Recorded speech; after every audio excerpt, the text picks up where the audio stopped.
Hi, everybody, and welcome back to the United Adventure Company. Yes, we know that there was an issue with the stream title. That has been fixed. Refresh your page, and you should see the new stream title. We're playing Delta Green tonight, Impossible Landscapes, not Dungeons and Dragons. Sorry for the confusion there for those of you who tuned in. But since you're here, hang out, watch anyway. We're a really fun group of people. Trust me. Allegedly. Allegedly. That's right.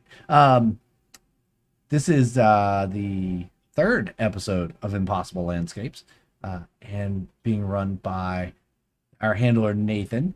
The United Adventure Company has multiple streams every week, so make sure you tune in, hit the follow button, give us all the love out there. If you missed any of our previous episodes, you can go find them on our YouTube channel. Just go to YouTube and search for the United Adventure Company. We have playlists for all of the different games that we play. So tonight's Delta Green. Friday night we're playing Dungeons and Dragons 5th edition, A Plague of Fluxantine, which is a game I'm running for a group that is working on using Dungeons and Dragons for mental health awareness and exploring the healing powers of Dungeons and Dragons. So that's going to be fun. Then Saturday we have Horde of the Dragon Queen at noon right here. So Friday night 7 p.m. and then Saturday at noon. Anything else, anybody? Oh, next week we're gonna finish Victim of the Arts. Don't forget, next Tuesday night. We're Finally. finally gonna. We know you have all waited so long, and we're so excited to finish Victim of the Arts next Tuesday night, 7 p.m. I gotta just plug the crap out of that because That recap is going to be crucial. that recap is gonna be crucial. So make sure you go watch it on our YouTube channel, and help us get everything in. Speaking of recaps, I think Mr. Handler, we have a recap for tonight. Is that correct? Take it away. I believe, in fact, is Agent Ursine going to give the recap? Indeed. Yes. I'm going to do my best. There was quite a lot that happened last time, and I am certain that I will miss something, but we'll see. All right. Things have certainly been strange. We ended up having a strange occurrence where Undine and I were in the hallway. We were knocking on doors, and we heard this dog run by us. And later on, we told Gran about it, and she seemed very interested in knowing where this dog had come from. So we decided that we were going to look to see what we could find. So we ended up going up to the roof, which is where the dog had come from, and it was the strangest thing. There was a speakeasy where there should have been a roof. And it looked like it had been built in the 1920s or 30s. And it really should not have been there. We later looked and found the building plans and the blueprints, and there is no speakeasy on top of this 3-story building. But there it was. And there was a gentleman sitting at the bar.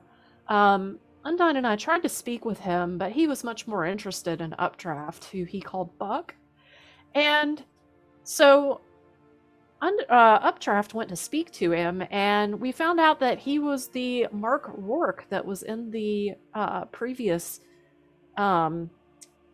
play formatted scripts we had found. He told us that he was staying at a hotel and that he hadn't ended up at the party yet because he hadn't figured out how to make it upstairs. Interestingly, he knew Updraft, but Updraft didn't seem to know him. So we don't really know what that was about, but he was kind of a strange fellow, and he said that he sold brushes and he was staying at this hotel. And later on, I was kind of walking around while they were speaking with him, and I looked down a hallway, and sure enough, it looked like there was a 1920s or 30s hotel. We decided we didn't really want to mess with that night, though, so we decided that we were going to go back to our hotels and do some research the following day. So I was very interested in going to the zoning and planning office for the city and getting the blueprints for this building because I needed to know more about this building. So Undine and I went, and we found the original building permits that were from May 1921, and it was a residence for a Harry M. Lundine. Uh, Interestingly enough, we also found reference to him dying in April of 1952, where he was wearing plastic-like silver robes and a papier-mâché mask. And then later on, his son died in the same residence, suicide, hanging. It was very odd indeed, and we found out that after the original owner, Henry, had died, that the apartment building was sold to Star Corp Holdings, and then they later sold it to ArtLife, who's the current owner, back in 1967. Then, while we were there, and I read the name of the architect, I decided that I wanted to learn more about this architect, A. Darabandi.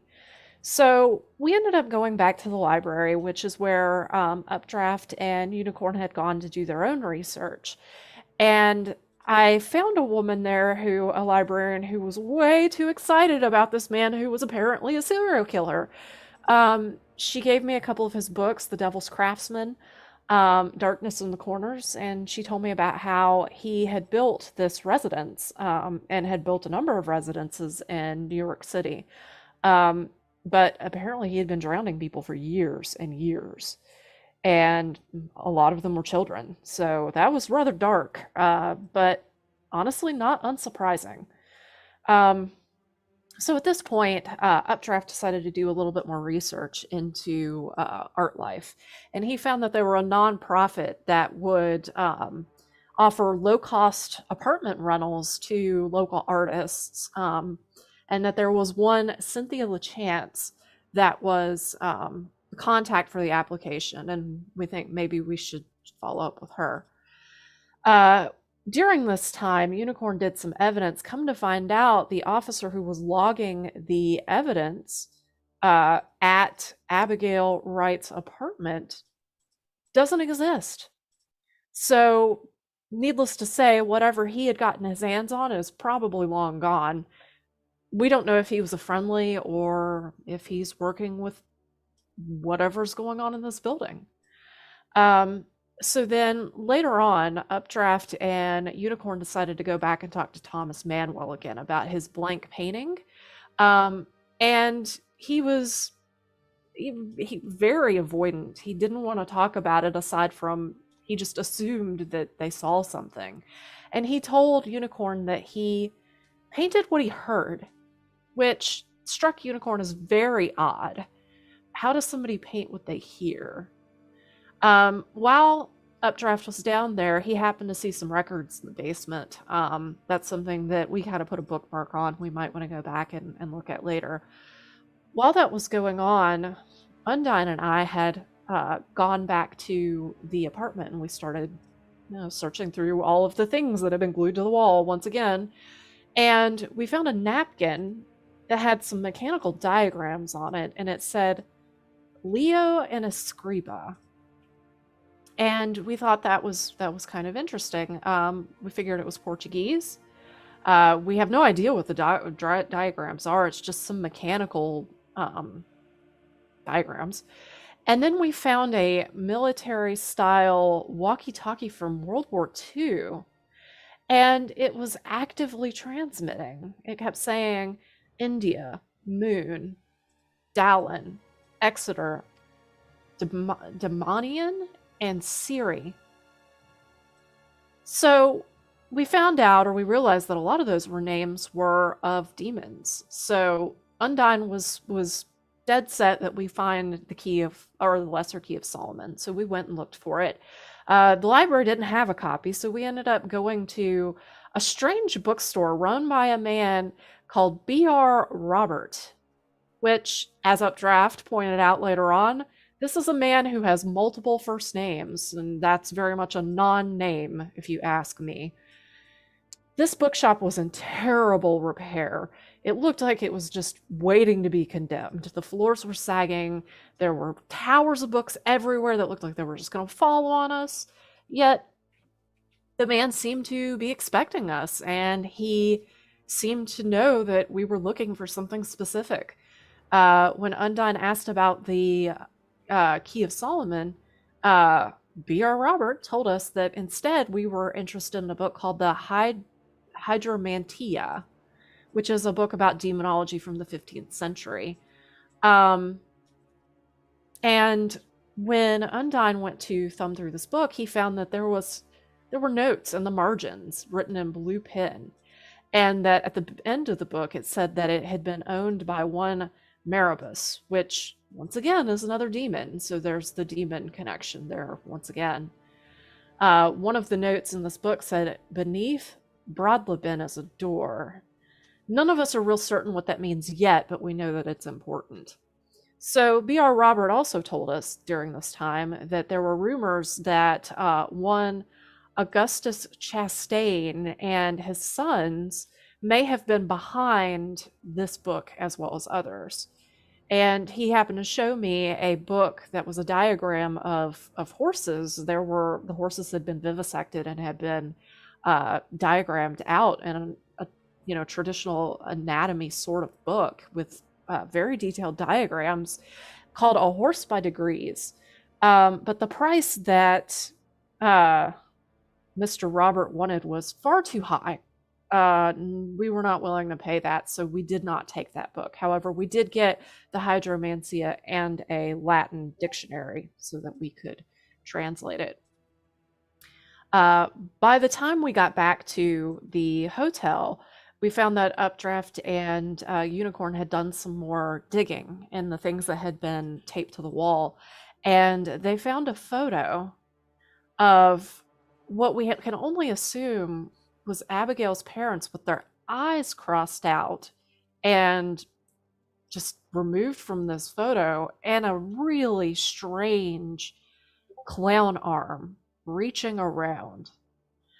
And it was very, very unsettling. This photo was something that none of us wanted to deal with or see, and we just didn't want to have anything to do with that. But yet there it was. Then we decided that had been enough weirdness for the day, and we went back to our respective hotels. And as I was flipping through the Devil's Craftsman, I found reference to, or rather a photo of the man who actually inducted me into Delta Green. And he was a normal age in 1994, yet he's in this photo from the 1920s. Perfect. And I think that's where we will kind of jump back into the action. Did you roll a sanity last time? Yes, I believe I did. All right. How'd you do? Well, that's a good question. Well, you don't remember the roll? No, I keep all that stuff in my mind from week to week. Yeah, I'll just roll for it again because That's I fine. don't Perfectly really know. Where is it? I don't have my dice ready. There we go. All right, rolling for San. That is a 64, and my San is currently 75, so I'm good. Okay. Yeah, you are. All right. Is there anything that Agent Ursine does after seeing this picture? I'm a little disturbed by this, and I just, it's been a long day. I will look at this tomorrow. Right now, I think that it's time for me to go to bed. That seems fair. I did want to also highlight, I think in that picture, this Mosby individual is probably the one that caught your attention. But you do have a good image of Asa Darabandi out of this. I will post an image of him. He's kind of a gaunt individual with a very well-kept mustache and glasses. Looks like he takes care of himself pretty fastidiously. Can't say it, but there we are.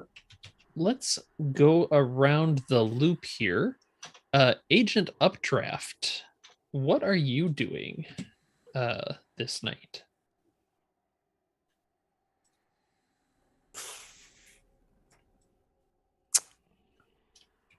Updraft. We're in the hotel. Yeah, Correct. you're back in your hotel that you got. Okay. So that fellow working at Art Life.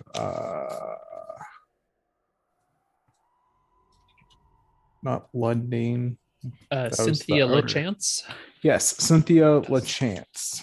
That I want to find LaChance in the diction or in the phone book. Okay. You know, and see where does she live? Is it in the area? Yeah, it is in the area. It looks like it's in kind of the upper scale, though. You get the impression that she's well to do.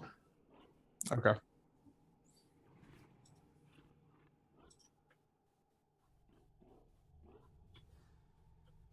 Plan on breaking into Art Life tomorrow night. I mean, That's true. not breaking in. Go serve a super secret, double secret warrant. Again. Yeah, it's a double Yes. secret warrant. That's all it is. Yeah, these things happen. Yeah. It's you can't just see the warrant. It's right here. Oh, all right. Very good. So you're doing some research into that. Agent Unicorn. What are you doing that night? I'm going to start diagramming out relationships of the various people that we have come in contact with or learned about. So through the play, through residences in the building, that sort of thing, and try to start putting together just a composite of how all these people are connected. Okay. Yeah, absolutely. Doing the cork board sort of thing. Yep. Very good. And last, certainly not least, Agent Undine. Since the investigation site is compromised, do we have the evidence with us? Up to you guys. You could certainly take it. You have kind of those banker boxes that you could use to transport anything you wanted. I'm going to take the walkie-talkie then and sit with it for a while and transcribe some of the things. Oh, go ahead. The walkie-talkie is very difficult to get off the wall. That's one of the few things. It is Oh. actually stuck on there with an almost resin. Most of this is just kind of epoxied up there, but there's a strange golden resin that's kind of sticking it. You think if you tried to pull it off, you have a pretty good chance of breaking it. Okay. Then I'll look up the words that we've seen so far in our copy of the Hygromantia. Okay. And also try to cross-reference any of the shapes matching with any of the Solomonic seals and possibly the one on the folded up piece of paper that we don't talk about. Perfect. You would find persons. You've run across that seal there. That one matches up exactly to what you have. You find the names, as were mentioned, Seer and Marbus are obviously demons of hell in here that you can find. And you're looking for this other symbol and you are not seeing it. Do you have it handy? Because I think you had it last, correct? Correct. I do have it. Correct. Are you looking at it at all? I am aware that it's unnerving. I'm going to have to look at it one more time to refresh it in my mind before I continue searching through the books. Okay. And that's about when you're looking through the book, you're looking for this piece of paper and you don't see it anywhere. It's not on you anymore. How odd.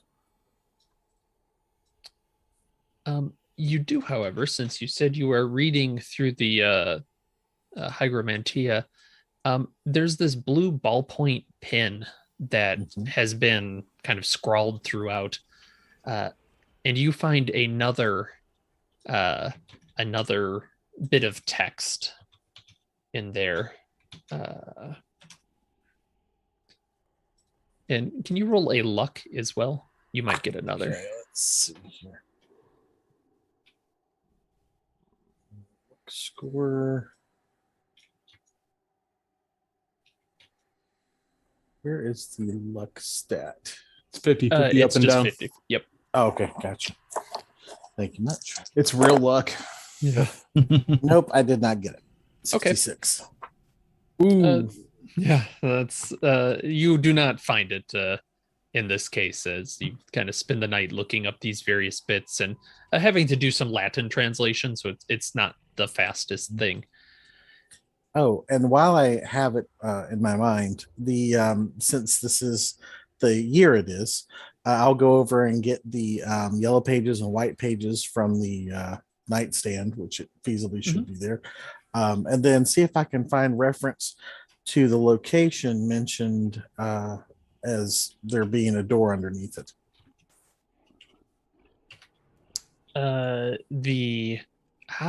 Perfect. Yes, you're looking for Brattlebin.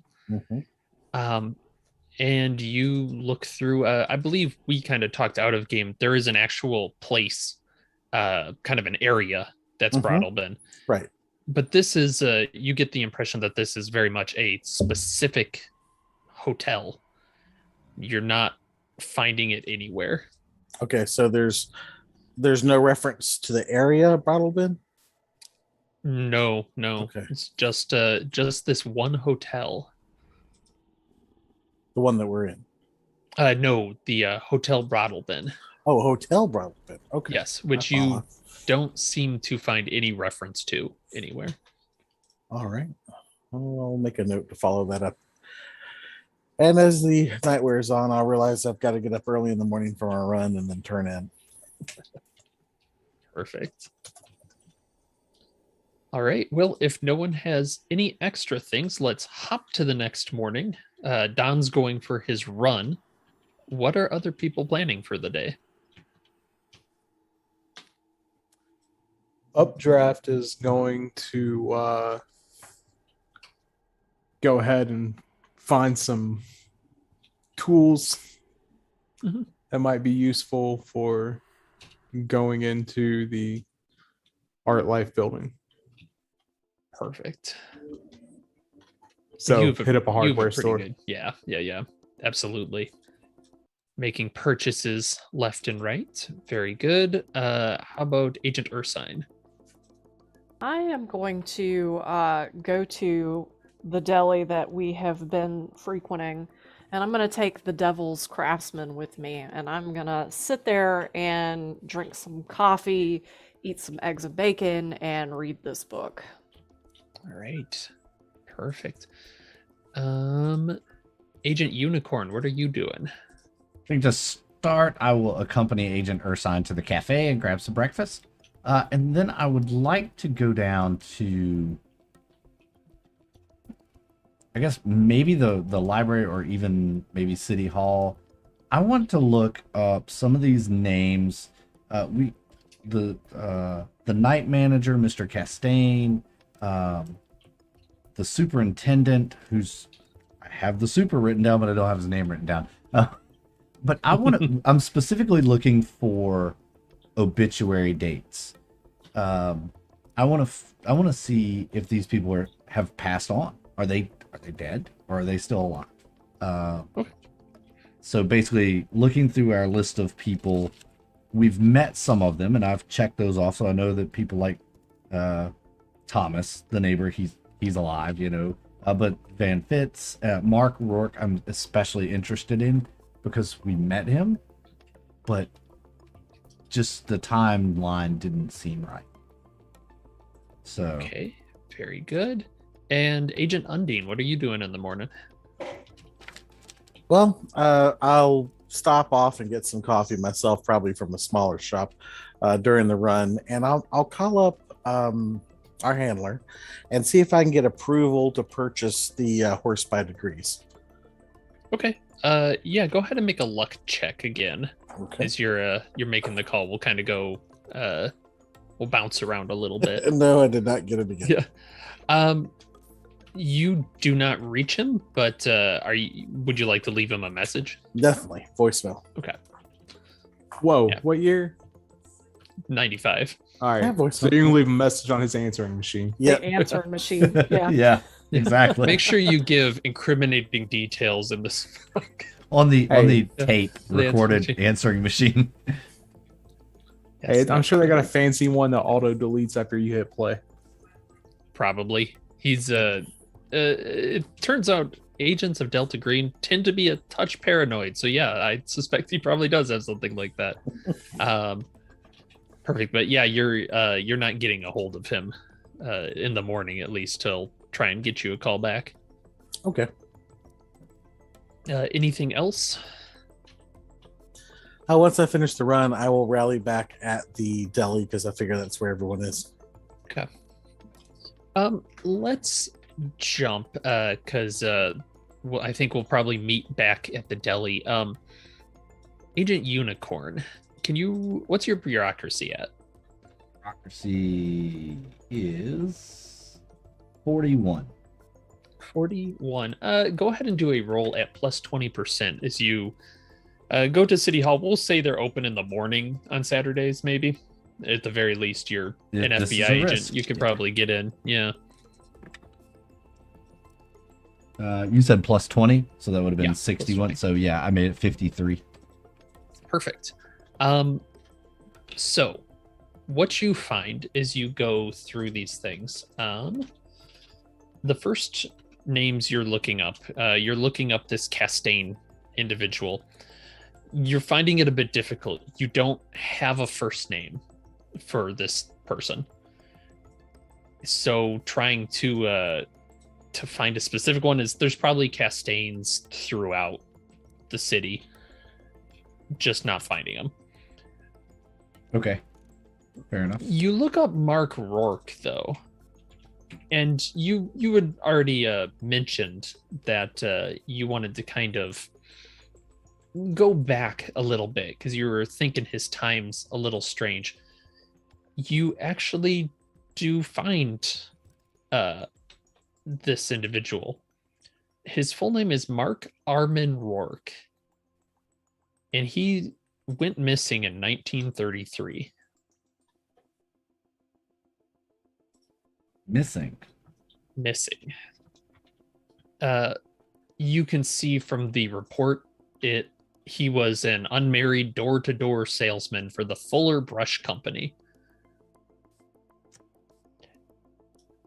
And the last thing you find is that his last known address is listed as Hotel Broadalbin, New York, New York.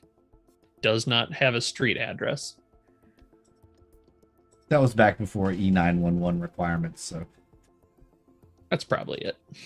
they just knew the fire brigade knew where the hotel was. Yeah, right. Yeah. So Hotel Broadalbin, is that spelled phonetically like it sounds? Yes, Broad Albin. Okay. And Fuller Brush Company missing in 1930. Is there anything else about is there a police report number or anything that I might be able to get, or is that gonna be a bit more than I to would be in this? assume that that's kind of what you found Okay. to find that. Yeah. Okay, so I have a police report. I can kind of read the details of what they did, Yeah. the investigation, that sort of thing. And I think, did I give you guys a picture of Mr. Rourke? I don't believe so. Let me. I don't believe You so. would at this point have this in the pictures. You can see there he is. Got his cigar that you recognize from him in the smoking lounge. It cuts off his wig for the most part. Okay. All right. Agent Updraft, you are going around and you're purchasing some equipment, crowbars, all kinds of stuff that I'm sure you and your agent screwdriver, yeah, lithium are more grease. adept. Yes, exactly. You have the tools. And how are you paying for this? Cash. It's 1995. Okay. I just pull out my wallet. Perfect. Yeah, you pull out your wallet and you You flip open, and a piece of paper falls onto the floor, unfolded, and you look down, and you recognize the piece of parchment with that strange sign. Go ahead and roll sanity, please. 81. Go ahead and do a D4, please. Right. Oof. That's 3. All right, take 3 sanity. Do not forget for everyone that you can offset to bonds, this being Delta Green, if you so desire. I seem to recall you have a lot of good bonds to offset to. I got 1. No, I'm gonna sit with that. I'm all right with that.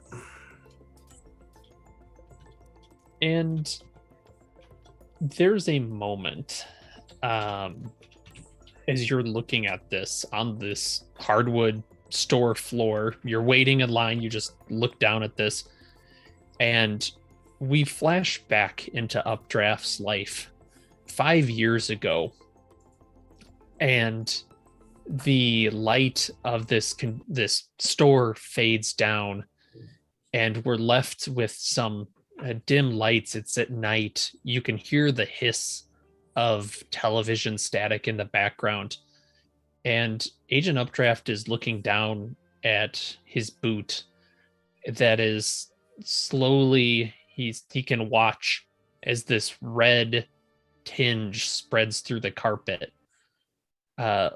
Looking up, you see the 5 college students lying around the room, blood seeping out of them.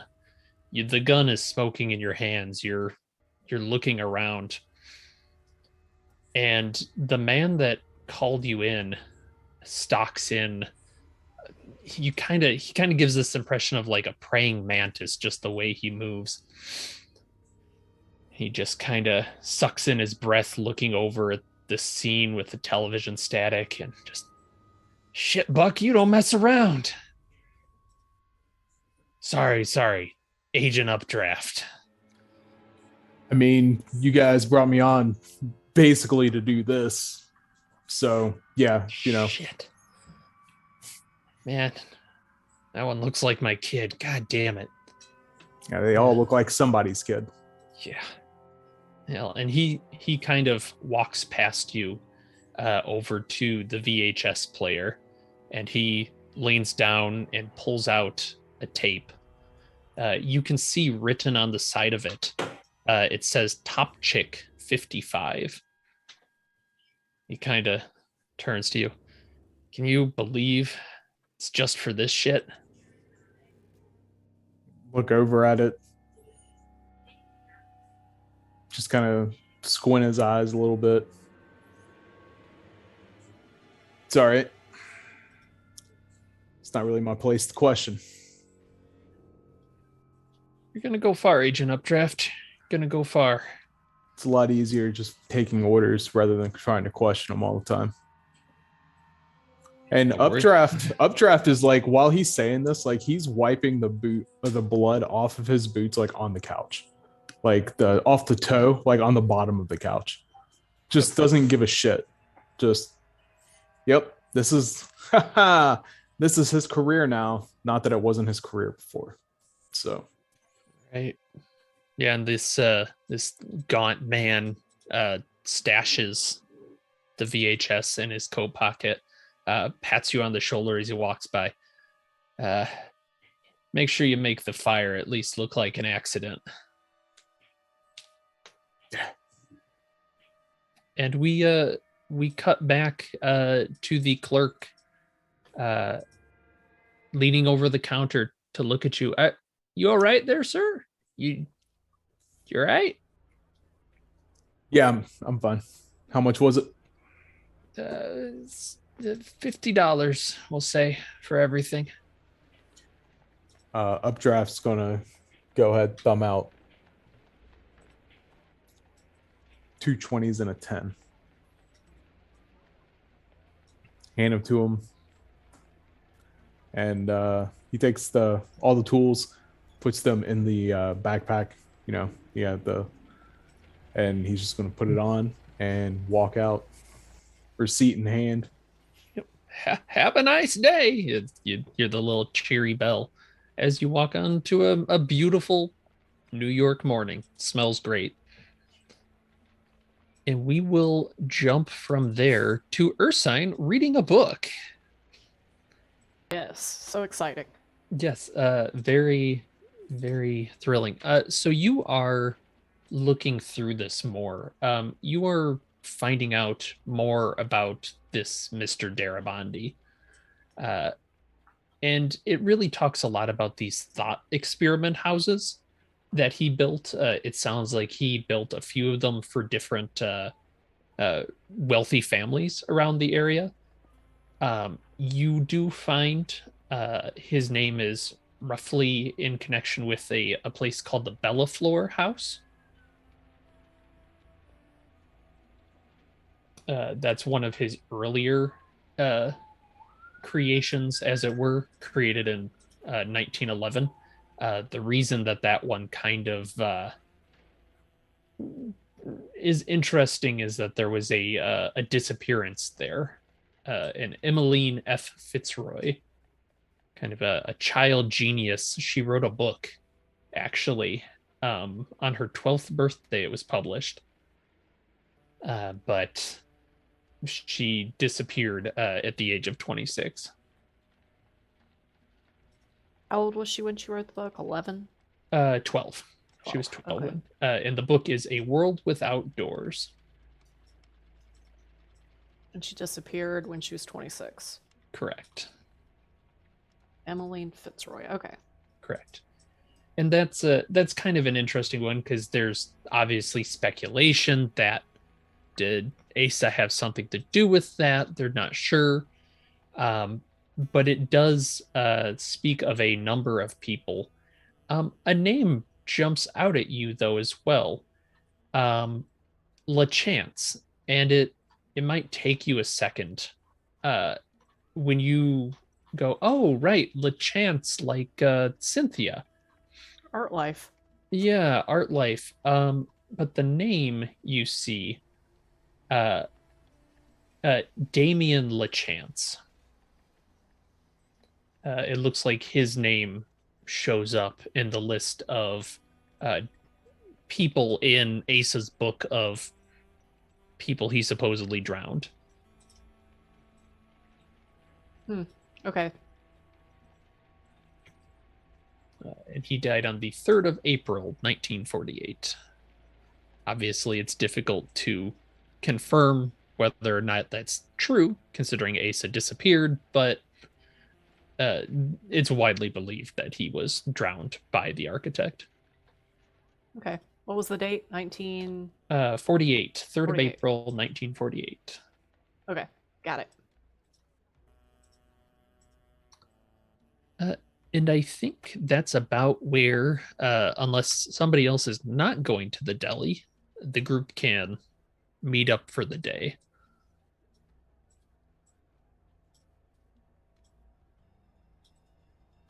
You're muted, Updraft. Oh, yep. I'll come bopping in. Sorry. I was going to say it's a little broad daylight for Updraft to be outrunning operations at Art Life. So he's going to go back to the deli for sure. Is that what you're going to call it? Operation Art Life? Well, yeah. Nice.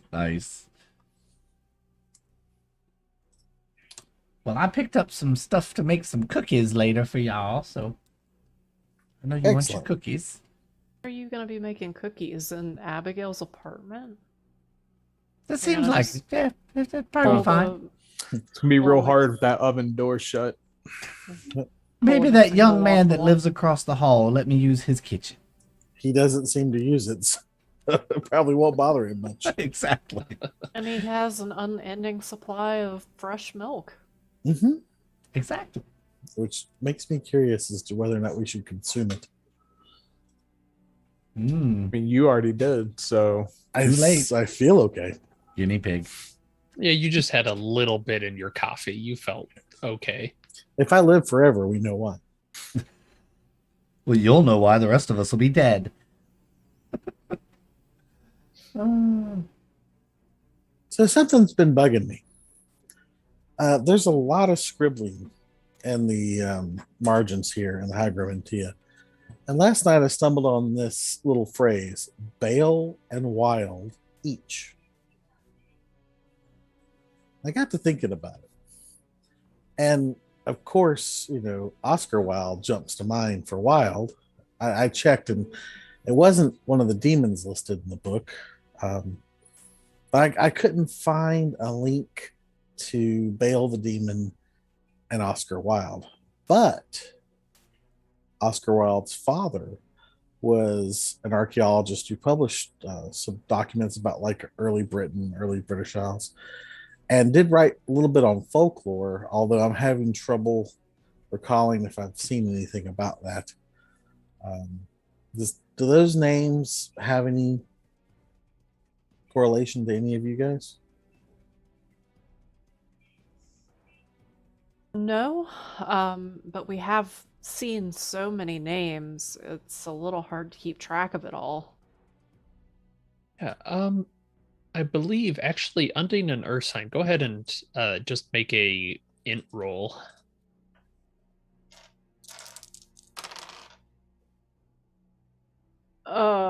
That's an 88, so no. The book disappears from your hands. What day is it? I forgot how to read. I'm You not were- even going to tell you what I rolled. Okay. That's Okay. not good. You're both less literate Aw. than when you began Yeah. today. This There's is this terrible. frustrating feeling that you've heard the name Wild before. A wave of dirt passes over the room.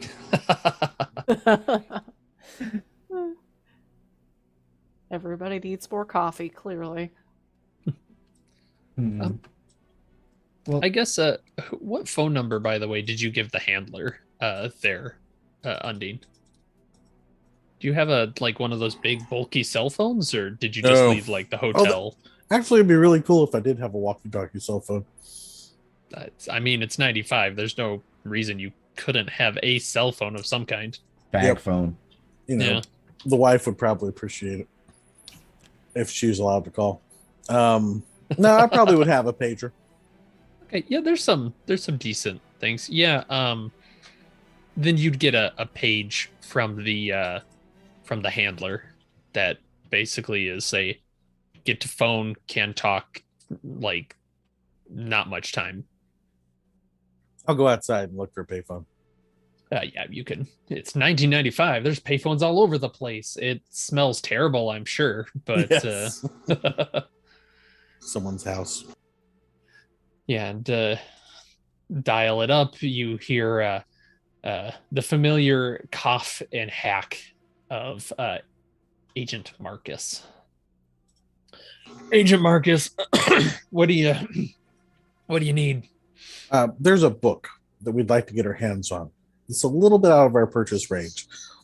With our petty cash that we have on hand, I'll give him the actual number that the BR Robert gave us. Yep. I think it will have valuable information. I just wanted to call before we purchased it with the card.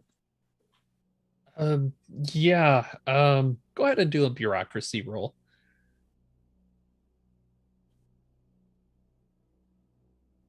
Yes. Yeah. Yes. All right.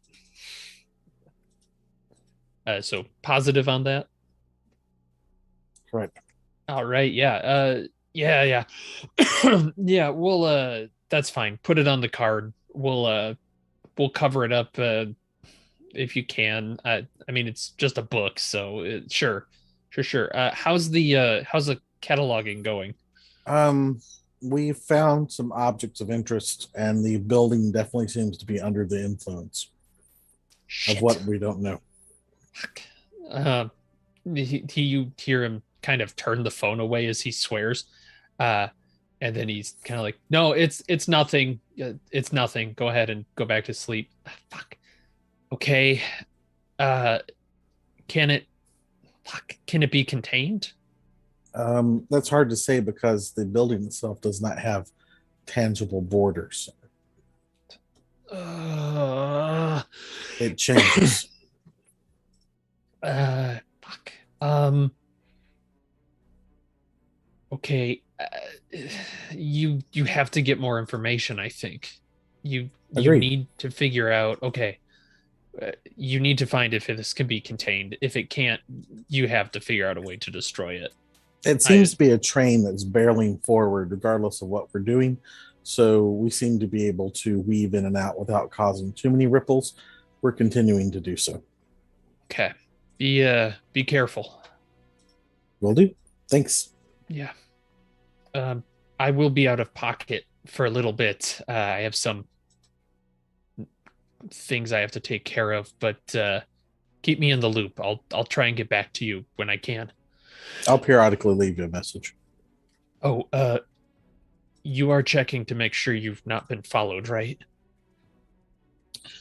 As best we're aware, Okay. we haven't seen repeat individuals yet. Okay. Great. All right. Be careful out there. And, Thanks. Yeah, I'll be right there. You hear him, and then phone hangs up. I'll head back in.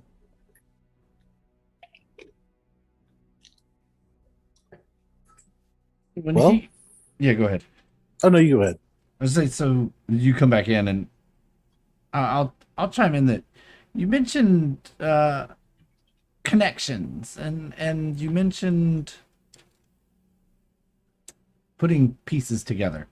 So Mhm. that Mark Rourke guy that we met last night up in the upstairs, as I kind of Yes. glance around the cafe and catch myself. So interesting, he went missing in 1933. I'll lean in kind of quietly, say this to everyone. I got the police report, and it's from a hotel brothel bin. Does that sound familiar to any of you? Actually, yes, it does. It's written in the borders of that book.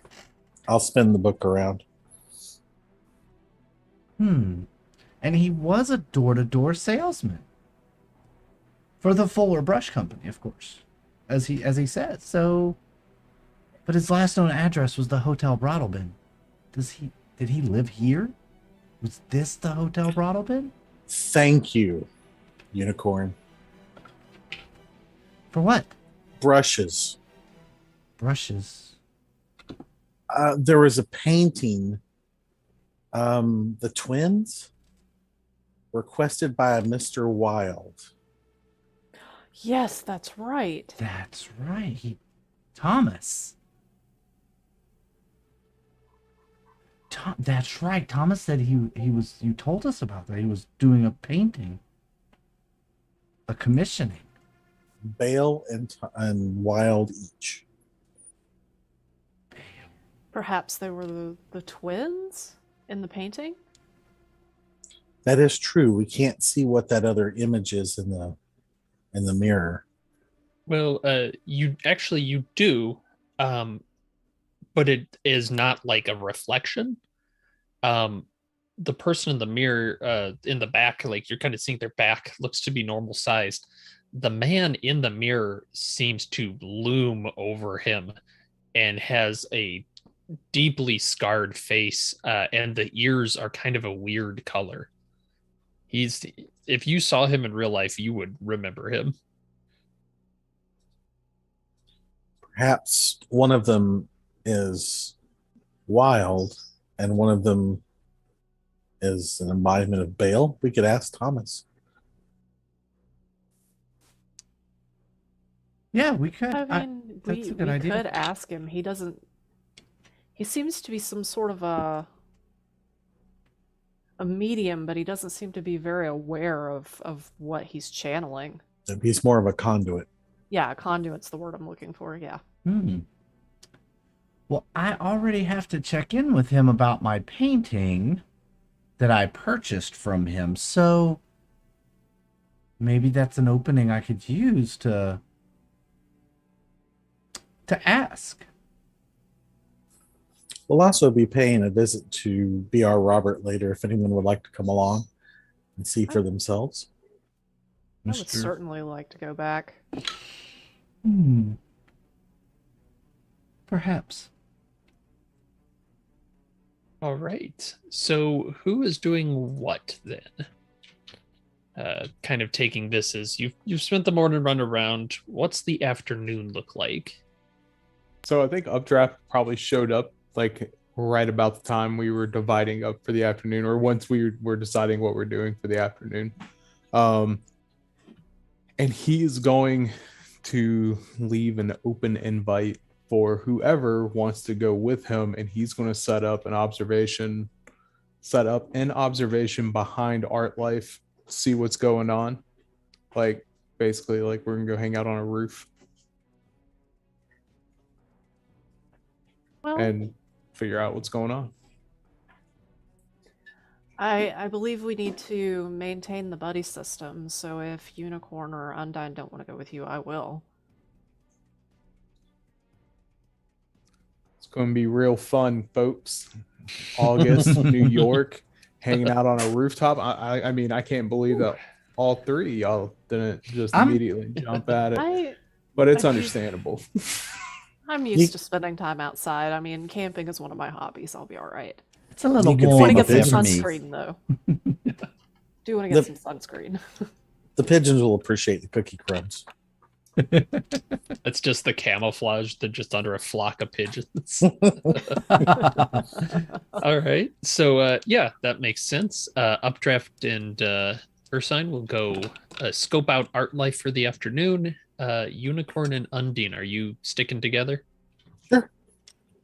Sure. Yeah. And where are you headed this afternoon? Are we closer to the hotel or closer to the bookshop? You're closer to the bookshop than the hotel, I think. And there we Because go the first. the bookshop is not that far away from the McAllister building. And the deli's fairly close as well. If you will recall, Manny, the deli owner, was asking about the tenants of the McAllister, so he seemed to know them by name. But bookshop first. All right. So let's do the bookshop first. Unicorn and Undine. Unicorn, this is the first time you've seen the individual that's standing out front, kind of smoking a cigarette in the morning. Looks like he's just watching the I guess it's not morning anymore. Watching the noon traffic, as it were, go by outside the bookstore, and he kind of gives a friendly wave to Agent Undine, and a big grin. He's kind of a portly individual. He's practically busting the seams of his shirt, but he has a big gap in his teeth that shines through as he waves you down. Ah, welcome back so soon. I had to talk to my financier, she who must be obeyed. Of course. Can't buy too many books. Find anybody interesting to talk to in your latest purchase? Not yet. There's a lot of interesting writing in the margins of that book. So even though it was defaced, some of that reading is interesting as well. Yes, I do feel bad about that. I'm sorry. It happens. But about the horse by degrees, do you still have it? Yes, absolutely. Do you want to? I can show you where it is, or do you wish to? Please. Want me to just go get it? Yes. After you. Please come in, you two. And walking back, he's taking turns. And this is a small bookshop. The shelves lean over oppressively. There's barely any light. There's that damp drip, which is not good for books. And he's going further in the back this time. Like he's kind of bringing you along. I'm sorry, I put it a bit out of the way this time. Well, that makes sense for the rarer pieces. Yes. And you can see the books on either side are looking more and more old and damaged for a lot of them. And he looks through it and pulls it out from under a stack of books. Here we go. A Horse by Degrees, is that correct? That's Correct. what you were looking at yesterday. Perfect. I knew that's the case. Mind By like a steel Castaigne. trap. Yep. Yes. The Castaigne group, as it were. Yes. Is there anything else you need while you're here? No, I admire your cataloging system. How you can walk right through something. I actually, little known trade secret, have a perfect memory. Eidetic memory. Excellent. Mm-hmm. Indeed. You've heard of it. Fantastic. Can both of you roll an alertness?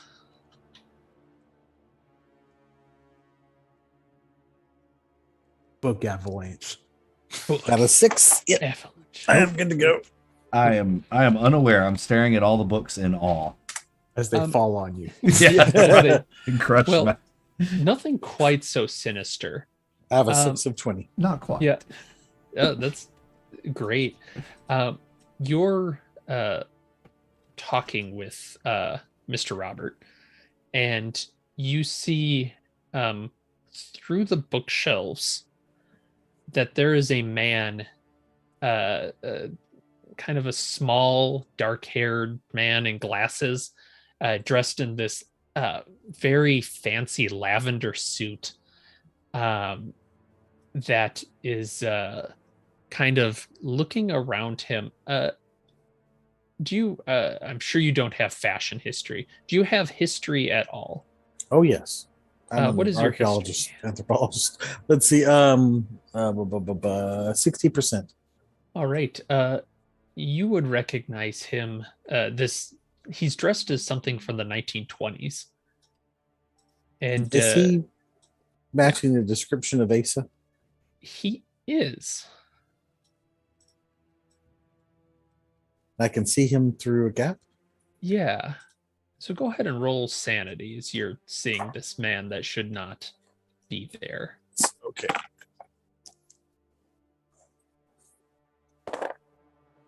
Oh, that I got. Let's see. Yeah, I'm good. All right.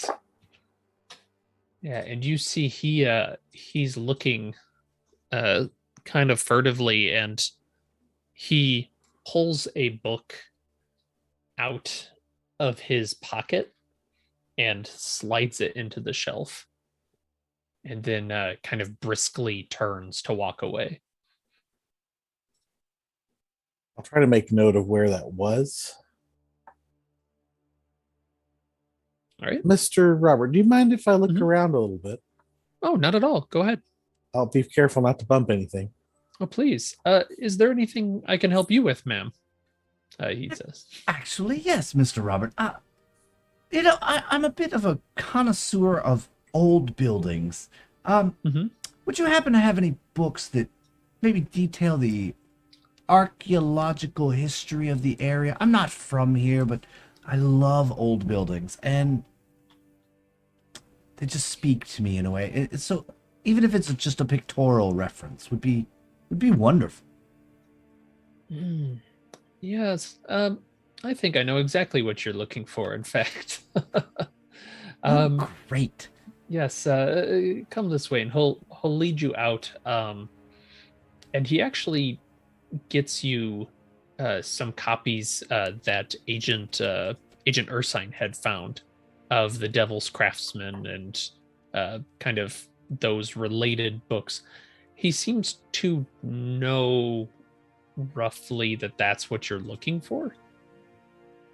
He Okay. does not seem to. He's not giving you Frank Lloyd Wright or anything. Like he's Right. just focusing on these books. The ones that really the like Gothic architecture, and that's Yeah, kind of- and yeah, very, very much Asa's work.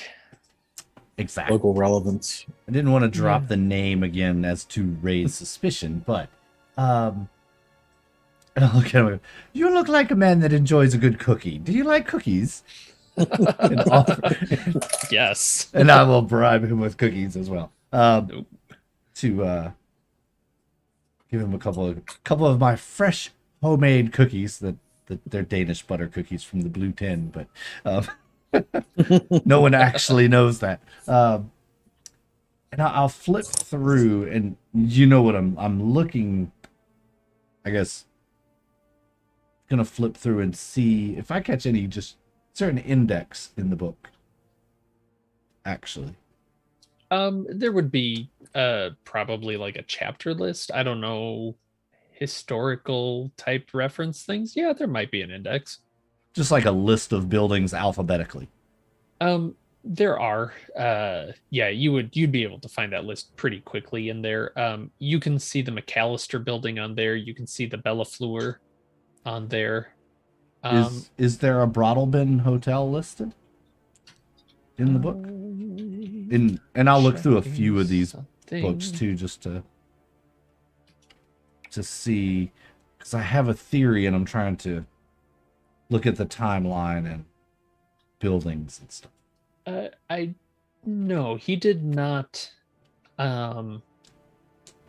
He did not do that. But what's the word I'm looking for? You've got a pretty high bureaucracy kind of just reading sort of abilities in general. I think this is something that Ursine had run across before, but I'll reiterate: is it says that he had checked into Hotel Broadalbin. It was in fact the first hotel he basically came to the city. First hotel he saw, that's the one he stayed at. And you do see him standing in the street in front of kind of a gold italic B in this picture. You wouldn't recognize the other faces in it, but some of your group might. So yeah, I'm definitely interested in this. And I'll kind of ask him, is this building still around? Is it still standing? Or has it been claimed by progress? You know, I don't know. That's a good question. The architecture really speaks to me. I'd love to go and see it if it does still exist. I'm only here for a few days, though, and I don't have time to... I'm an old lady. I don't have time to wander around the city, and the cabbies here are, well, they're horrible. They can't help me find anything that I want to see. That's a shame. Yeah, I'm sorry, I don't know. Well, I'll take this book how much is this book? Oh, and he'll name a price that's pretty reasonable. You could find this book elsewhere. So yeah, that's there. We're here. I'll go ahead and we're here. support the local bookstore. Support your local bookstore, folks. Yes, thank you. Yes, and he takes the money. Agent Undine, what are you doing while Grand's kind of distracting him? While she throws up the cookie screen, I'm That's going to right. go towards where Asa left something in the bookshelf. All right. You have to walk around it a little bit. You keep thinking, well, this will be pretty easy, right? You just walk to the end and go around, and there's a, semi-collapsed bookshelf. And make an int check. All right. Oh, yes. 18 out of 70. All right. You are able to kind of keep your senses as you go around here, and follow that up with a sanity check as you're realizing this interior is it's too big. Yep. All right. 52. Then you're good as you come across the place where you saw him. You can recognize it from what you saw. There is an empty spot where the book should be.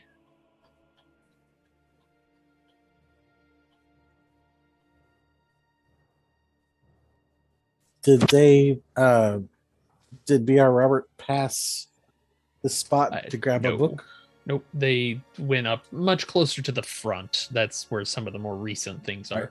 So it looked like he slid something in, but it's missing. Yes.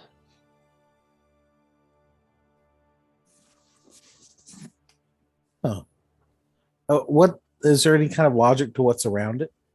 Not even a little. It's yeah, you're looking around and there's just all kinds of old books around. It's tough. Mr. Robert, when you have a moment, Oh, yes.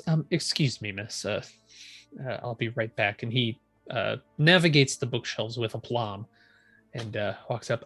Yes. Can I help you?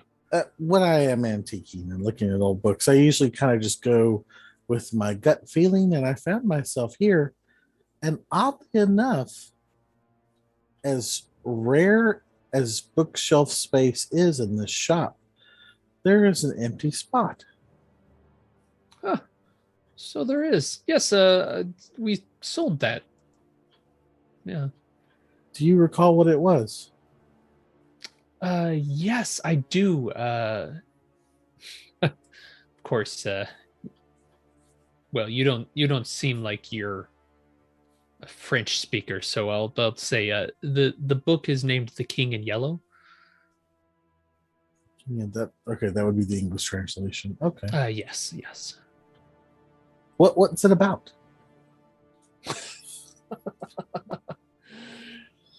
Oh, that's very funny. Oh, you're a very funny man, Agent Undine. He calls me Agent Undine. Yeah. Well, I try to at least entertain my betters or what have you. That's great. That's great. No, it's tell you what, I'll go see if I can find you another copy. Okay. I'll wait for you up front so I don't bump anything important. Very good. Very good. I'll be right back. And he walks further back into the stacks. Unicorn. Psst. He called me Agent Undine. No. How would he know? Have we been compromised? This bookshop also seems to be under the influence. Oh dear. This is not good. I get the feeling that in a roundabout way he's assisting us, so I don't perceive immediate danger.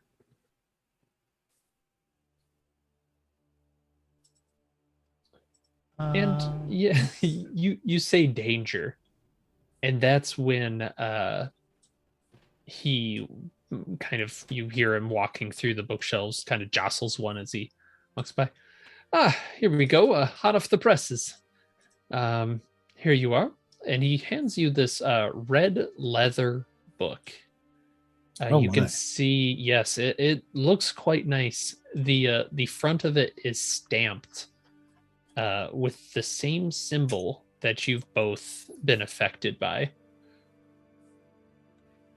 And he kind of carefully hands it to you. Here you are. As you can see, this is the one we call the Red Book. That's the first English translation, you know. The Red Book. Well, I had a cookbook called the Red Book once.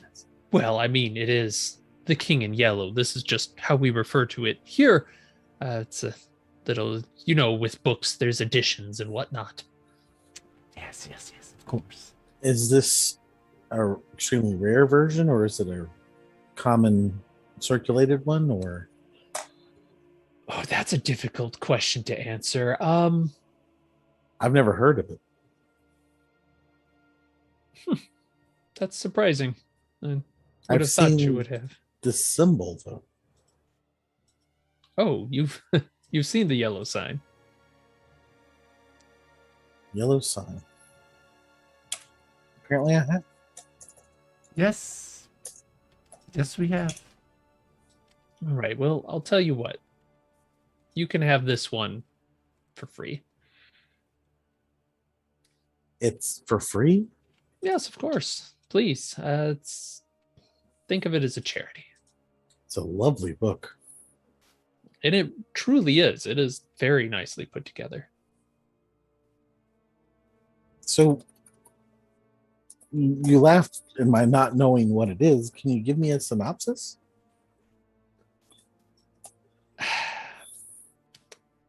It's difficult to say exactly. Do you I can tell you what the book is, but that won't tell you what the book is about. Okay, well, that's a start.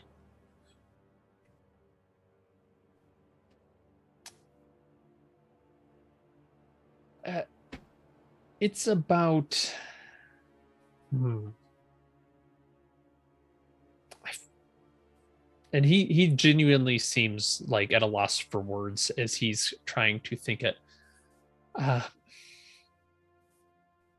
It's about it's the play. It's about the world. Does that make sense? The No. nature of the world versus our perception, like some of the other books. Somewhat. I'm sorry. Would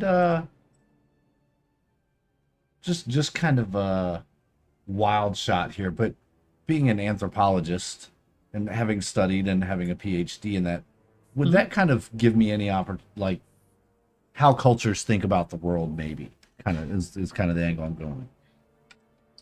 Would I be able to kind of decipher what he's saying through anthropology? Go ahead and roll it. I've got a 50 as well. Okay. Oh yeah. Jesus, a 71. No, I don't. 71 doesn't. Go ahead and roll it as well, Agent Undine. Nope, I did not pass that time. Yeah. Darn it. That was worth a shot. It's not so much necessarily that he's not trying to express this, and there might be a historical thing, is he's just not able to really get it. He doesn't quite, but he sounds almost like he's repeating okay. something he's heard more than something he fully understands. Got you. Okay, so he's genuinely like can't find the words to describe. It's yes.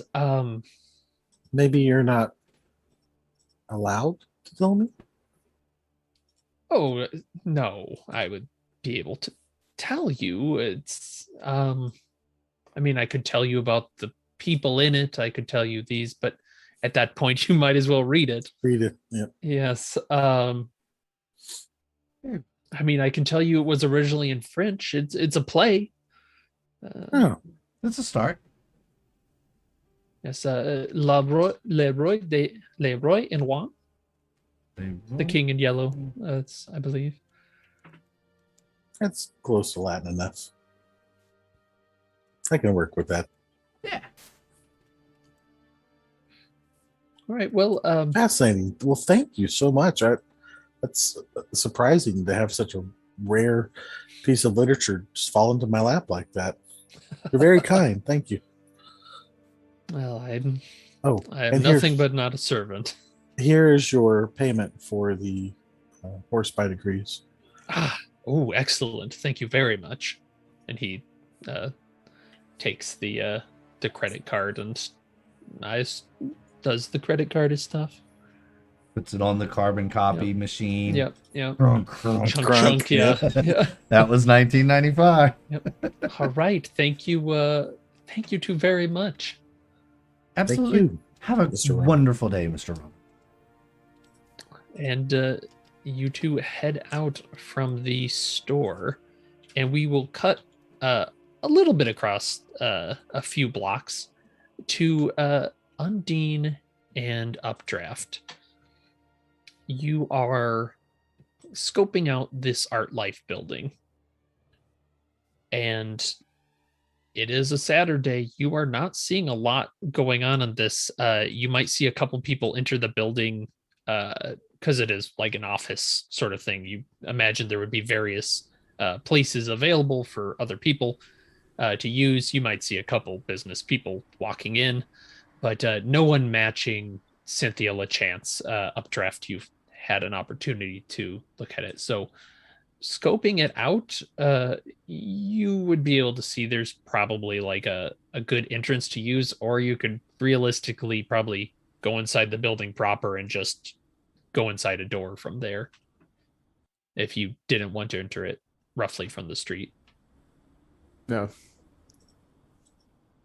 Yeah, taking note of the entrances that they're using and the exits that they're using, it is still, I'd say it's about middle of the day. It's a little broad daylight to be sneaking into places. But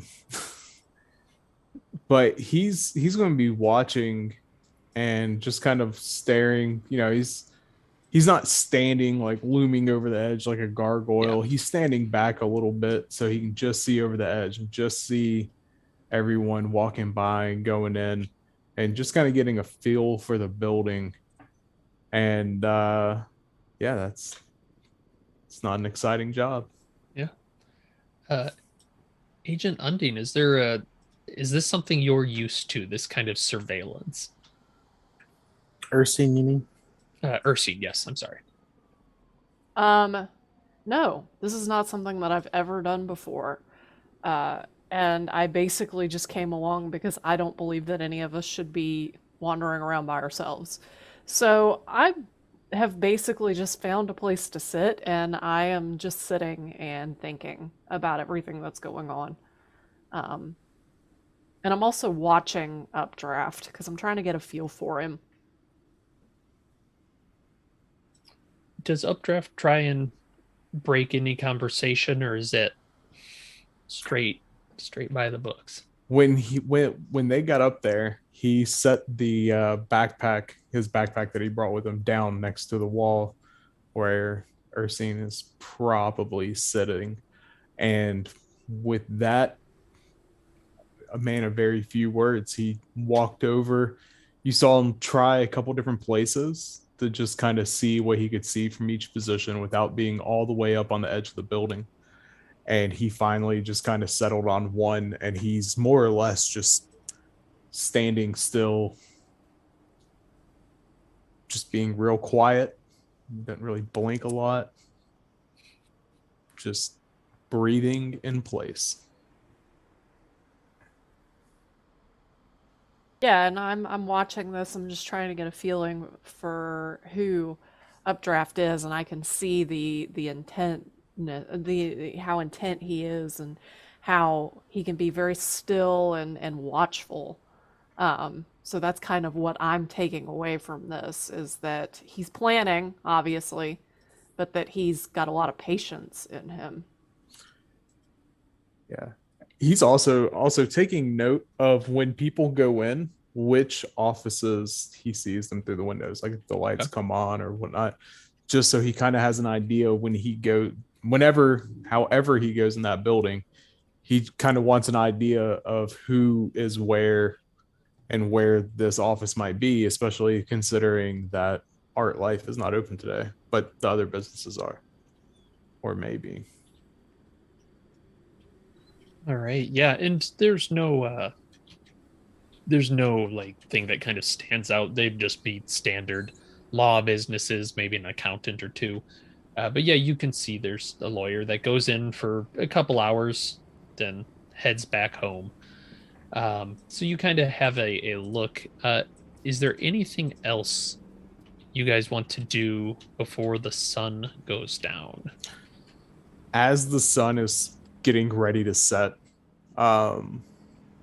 Updraft, who has been more or less dead silent, he was not looking for conversation, looks over at Agent Urson and points at the bag. And if you're thirsty, there's water in the small pocket. And he points to the outside pocket, and he kind of starts to walk over that way, like deliberate, like he's getting ready to, go do something, basically. So what's next? Got to go inside. Okay. All right. Let's go. And I stand up. I'll take the water out of the small pocket and then hand him his bag. there's a scrap of paper in that pocket when you open it up, when you grab the water. It's just kind of sitting there, wrapped around the water bottle condensation, holding it in place. It's pretty wet. It's a pretty thick piece of paper. And when you pull up the water bottle and you see it, Updraft looks at you and asks, "Have you seen the yellow sign?" And points at it. Well, I saw it earlier. How'd that sanity roll go? I seem I've- to recall you succeeded. Yeah, I passed that one. Could you do it again, please? Sure. And I passed again. All 38. right. Oof, a beast. Yes. Agent Ursine, he's looking at you very earnestly. And yeah, there's just this piece of paper. It's that strange symbol that the three of you have been getting on about. Everywhere. And he's just going to take the bag and he puts it on. He front loads it so that it's on his chest, and just leaves Urson with the water, the piece of paper. He's like, "Come on, let's go." And he takes off at what is probably the fastest you have ever seen him move. And it's not fast. It's like Terminator speed. You can tell it doesn't go faster. The speed he's going, like, this is it. I mean, he seems like he can do it all day, but it ain't quick. And if All somebody right. got in the way, they just get bulldozed to the side is kind Oh of the yeah, impression. yeah. Not slowing down, not stopping, but not fast. Just faster than, a walk, I guess. All right. And as you two are heading downstairs, let's go to break because I think it's about time. Okay. For me, yep. Give us about 10 minutes, folks. We'll be back. Get your snacks, refill your water bottles. It's only going to get weirder from here. And have you seen the yellow sign? We'll be right back. Have you?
And we're back, and we have cookies. That's right. Gran made cookies during the break. Yeah. So we've refilled our snacks and everything. Hey, thanks everybody for the follows, especially out there. Frankie Stein followed us a couple days ago in the off stream watching some VODs. Yes, I'm not going to say the other thing. Hey, Maceo, welcome to the stream. Glad you could make it as well. That's it. Just going to give those couple of quick little shout outs, and we're going to jump right back into this thing. I know that Alright. Frankie guy. He's got a shady. Yeah, don't trust him. Don't trust him. Good guy.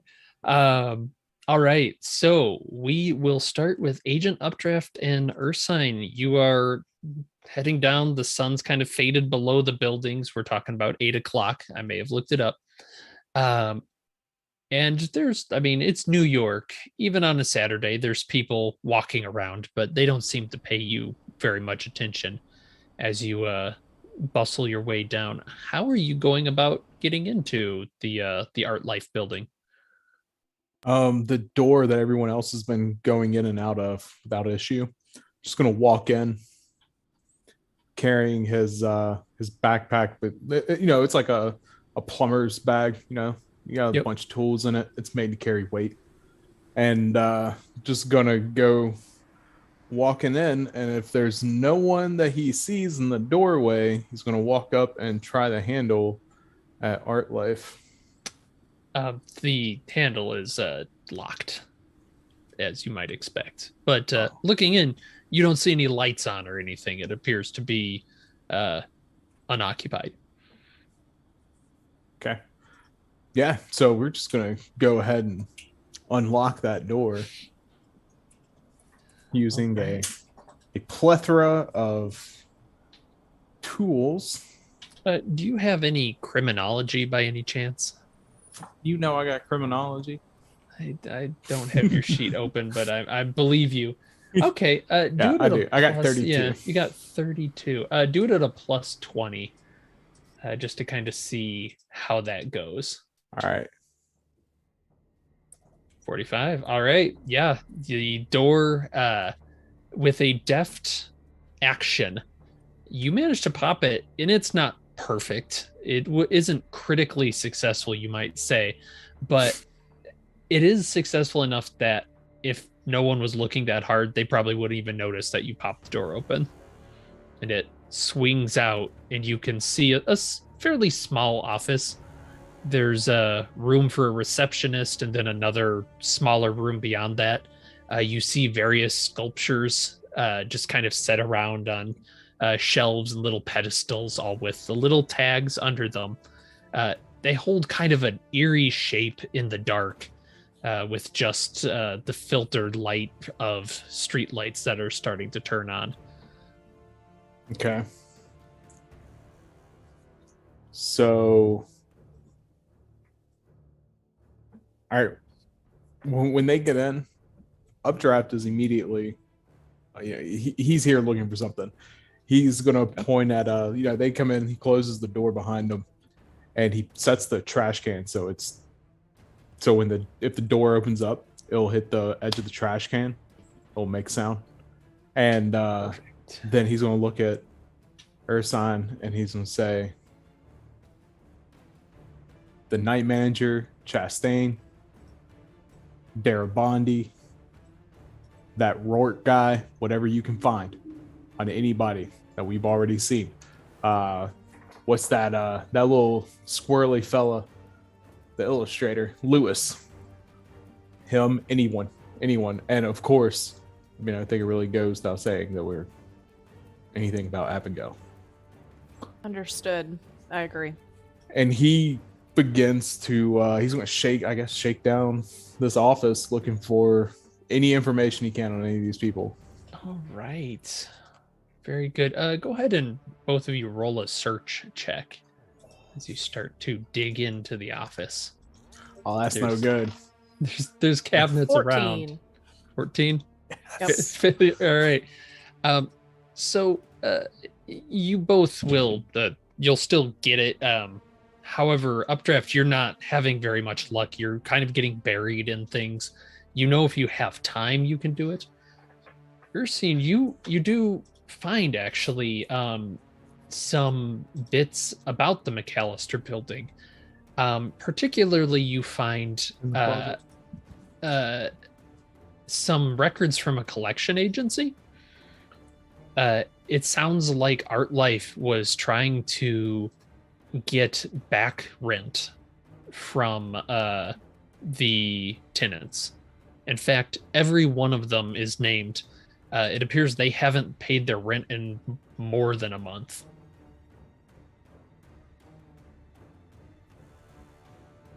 All right. They're still in early talks. People haven't gone out. It sounds like from the records, like you could probably find an email or something on the computer. It looks like LeChance tried to visit them, but no one wanted to talk to her.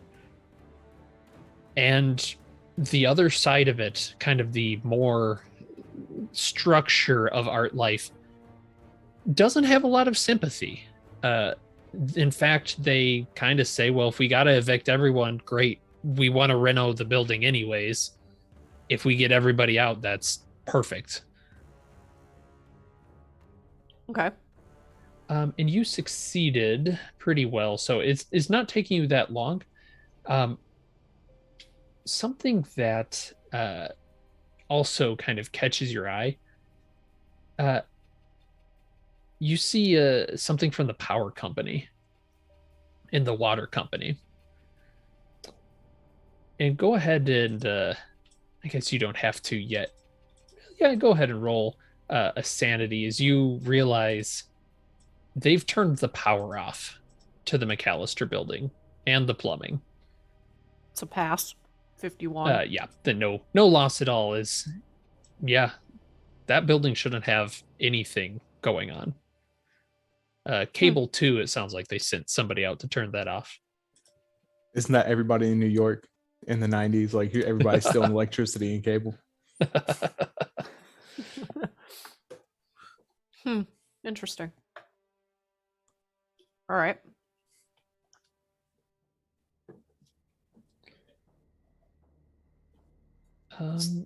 Other than that, so that takes you kind of, there is still some digging that's going to take you maybe an hour or so.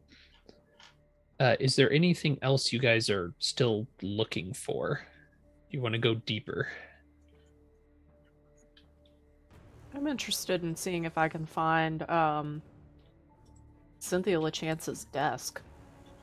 Oh yeah, that's in there. In fact, some of these I think you probably got from her desk. It seems she's in charge of a fair bit of this.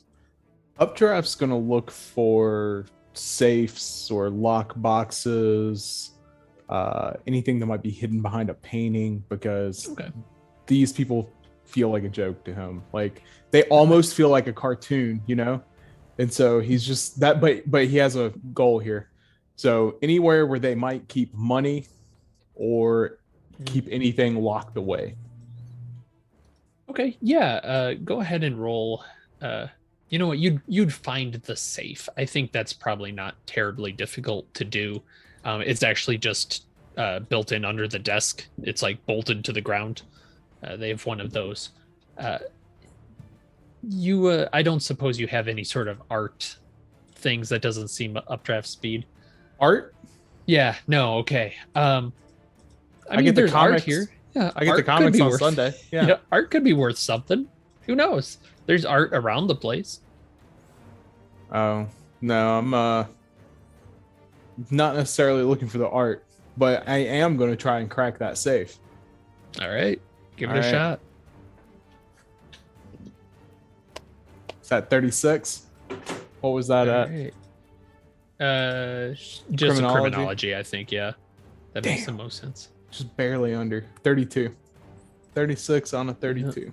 Yeah, you can't quite get into that safe, and you're spending the time to sit there and try and do it. It's just not really working. What's Ursine looking into? I want to look and see if I can find any of the applications for the people that are living in the McAllister building. Okay. Yeah, go ahead and roll another search on that. Ooh, just barely failed. All right. You would get their various entry dates to the building. I don't think that would be particularly difficult to find. I can get those for you later. They're just throughout the years, just so you have them. But I mean, these are not new tenants for the most part. I believe, if I'm recalling correctly, Abigail actually is one of the newer ones before her disappearance. Okay. Is there any information that I can find about Van Fitz? Yes, you can see she is a resident of the building. Says basically you would find her entry form of she's a writer. She does feminist poetry is what the entry thing does. It says, and she moved in a few years ago. Actually, Abigail has been there longer than many of them. She moved in 92. Abigail was 88. Roger Caroon was 90. Van Fitz was 92. Thomas Manuel was 92. And the last one is Louis Post in 93. Okay. All right. Well, I think at about this time, I'm going to look and see if I see what Updraft is doing. Updraft wants to push. I want to push the roll. I want to break out the tools. Okay. Like plans on drilling, essentially trying to drill out this lock. All right.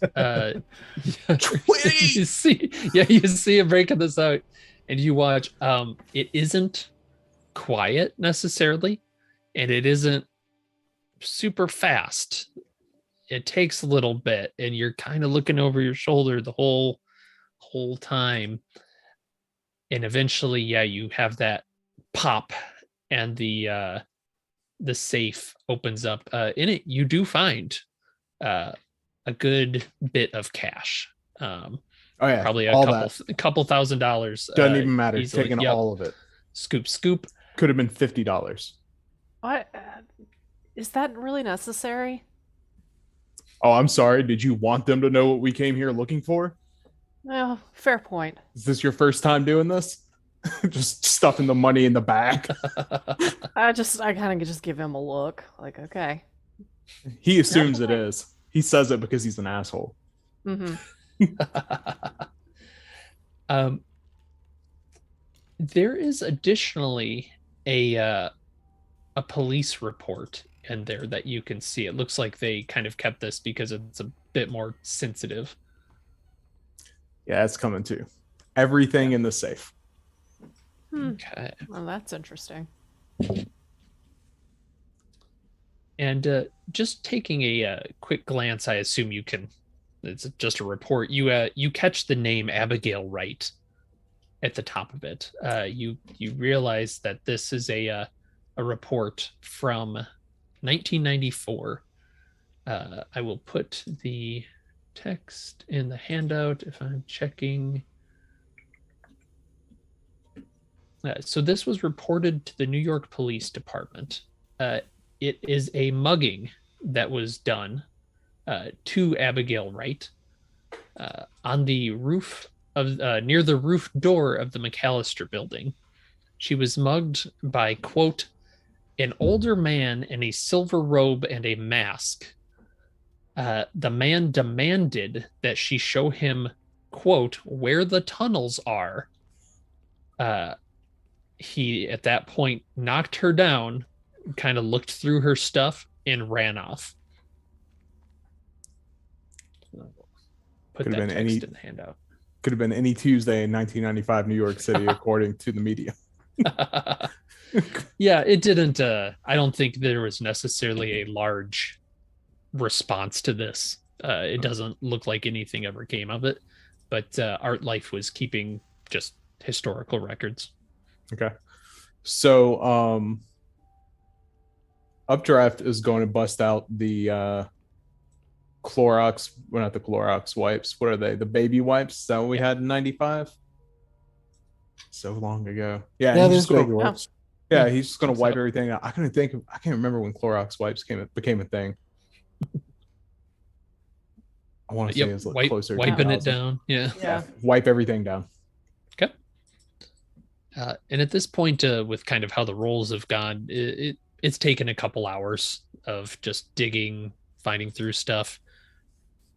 Are you guys pushing it? Are you staying put? You know the safe did make some noise. Oh no. Shortly after No. that, when he wipes down, he's out. That's it. Mm-hmm. Okay. Yep. All right.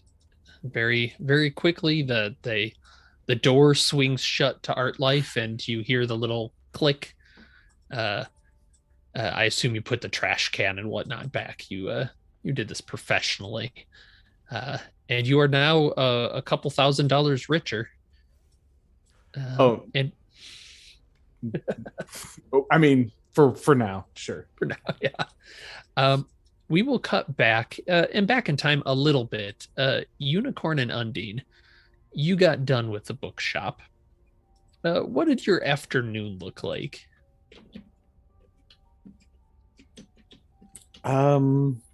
Probably finding a safe place to sit and read, which is probably Manny's Deli. It's becoming a base of operations almost. Almost. Yeah, you guys are my favorite customers, eh? Hey, Manny. Really interested in this architectural book. I can never say that. Ace's architecture. Yeah.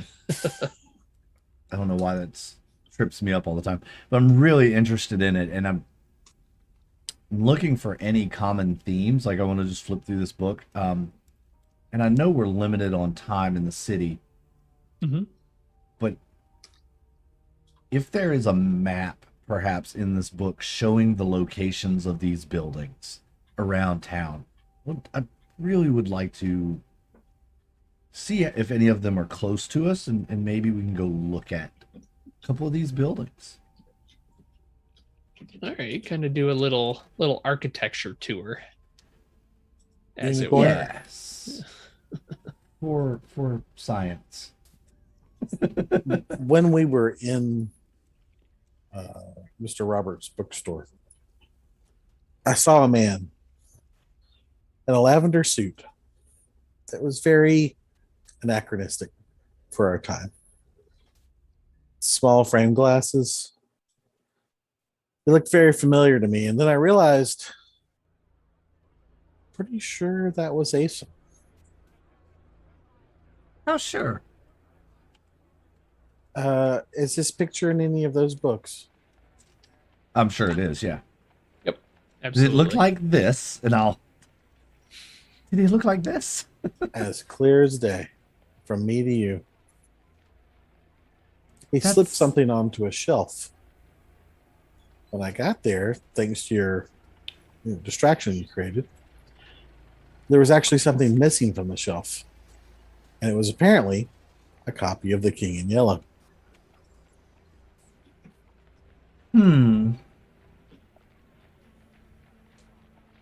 So he was obviously involved in this book as well. I expect not to find anything good between the covers of this tome. If he was an architect. Now, just bear with me. If he were an architect, he would be able to design and build things in such a way that could contain secret passages, hidden doorways, And the basis for rituals as well. and right. So, with a 40 in occult, kind of would probably gather some of this is pretty well known. That this is kind of some of the ways this would happen. I'm guessing. Tell me if I'm wrong.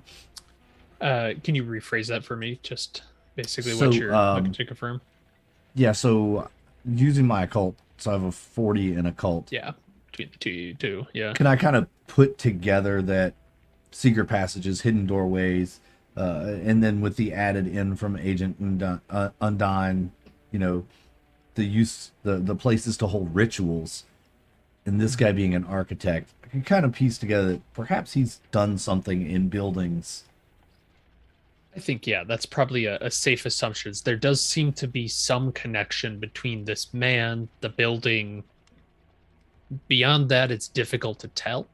There are obviously occult rituals based on places, but I mean, there's Could I- tons of them. Yeah, Perhaps could I draw something the to do- conclusion of a secret society, or do I need to roll for that? Go ahead and do a roll. And Undine, if you want to join in on that, Which please skill? feel free. That is Occult. That is Oh, okay. 371s that I have rolled with these dice tonight. They're rolling like crap tonight. That doesn't They were my hot sound dice like last it. night. What is my occult No, score? it's not. It's a fail. But those were my hot dice last night. Tonight, not so much. 60. Changing dice. Dang it. Yep, I have a 51 out of 60. There you go. All right. They're actually, you start talking, and Agent Unicorn, you start saying, you know, societies, like secret societies, maybe of some kind. And the name Lundine is kind of tickling the back of your head. And there is a you're trying to think. There is a name of a group around here that maybe you just kind of vaguely remember. And I'm definitely not stalling as I'm trying to find the name of it right now. The Londonites. Perhaps, It might come to you in a couple minutes. perhaps it's in one of the architectural books, a foundation that paid a grant or Yes. blah, blah, Perhaps a blah. secret Yes. society. Oh, and on a tangent to support people who need a tangent. Here we go. Oh, there. Wait, There it is. that rings.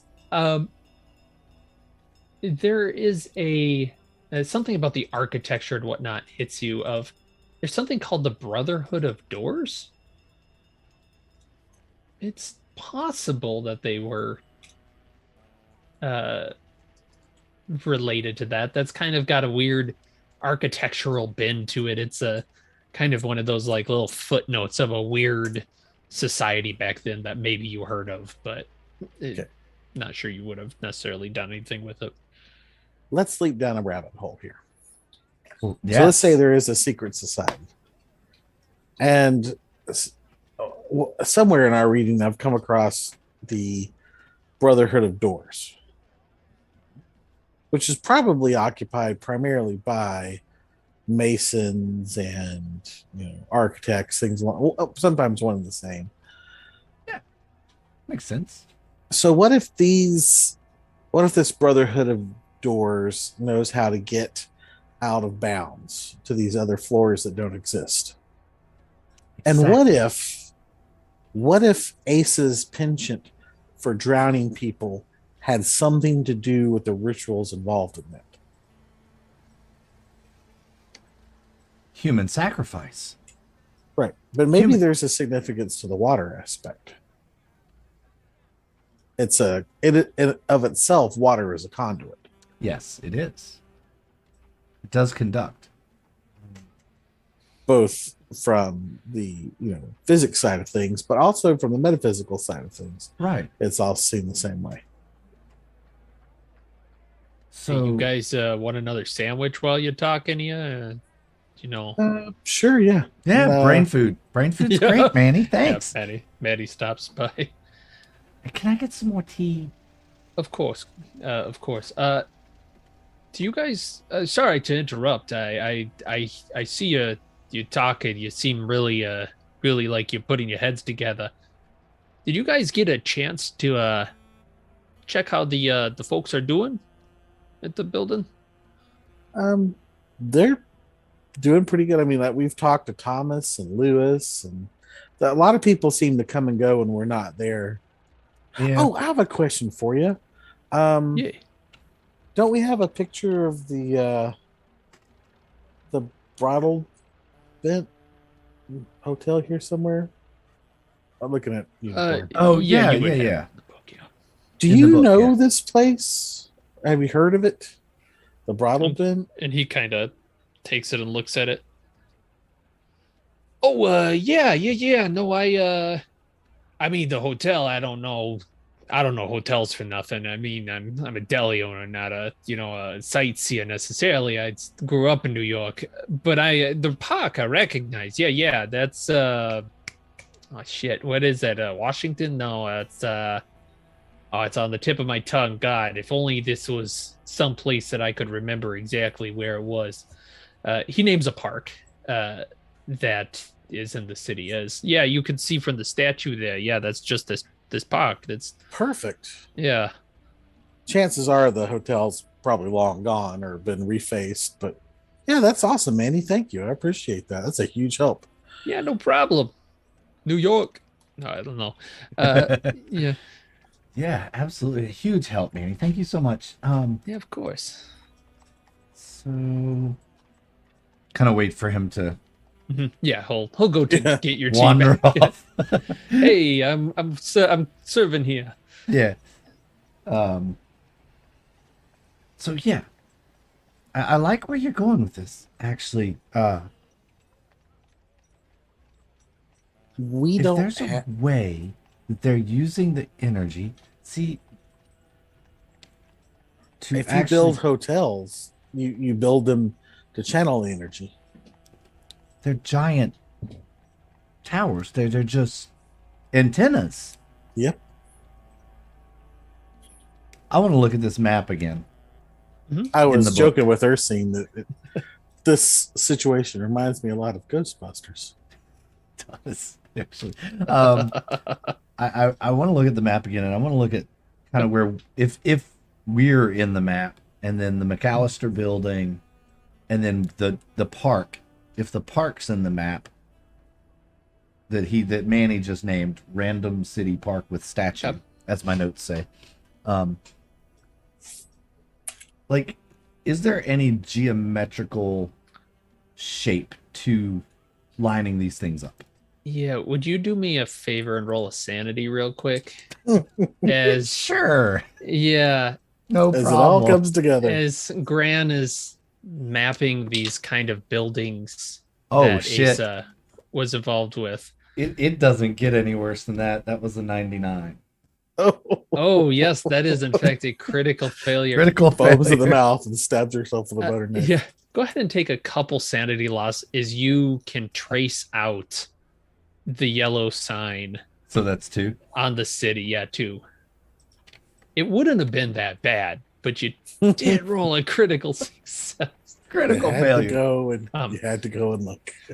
Yeah. That is without including the park that the hotel is supposed to be in. It is purely That's- just if you go by the buildings that Asa built. You Yep. That's kinda kind of come what up I'm with doing. that. Yeah. Yep. That's exactly what I was actually hoping to find, but hoping to roll better than that. Oh. So what's that look like? Is Gran kind of puts that together? It's definitely a light bulb moment, but it's scary. I will probably have just a little bit of tea left. And as I'm tracing it out with my finger, drinking that last little sip of tea, I am going to do everything I can not to spit take all over the book. And gasp. As I swallow, I'll just gasp, and it can't What be. is it? It, What do you see? the yellow sign. Look, and I'll take what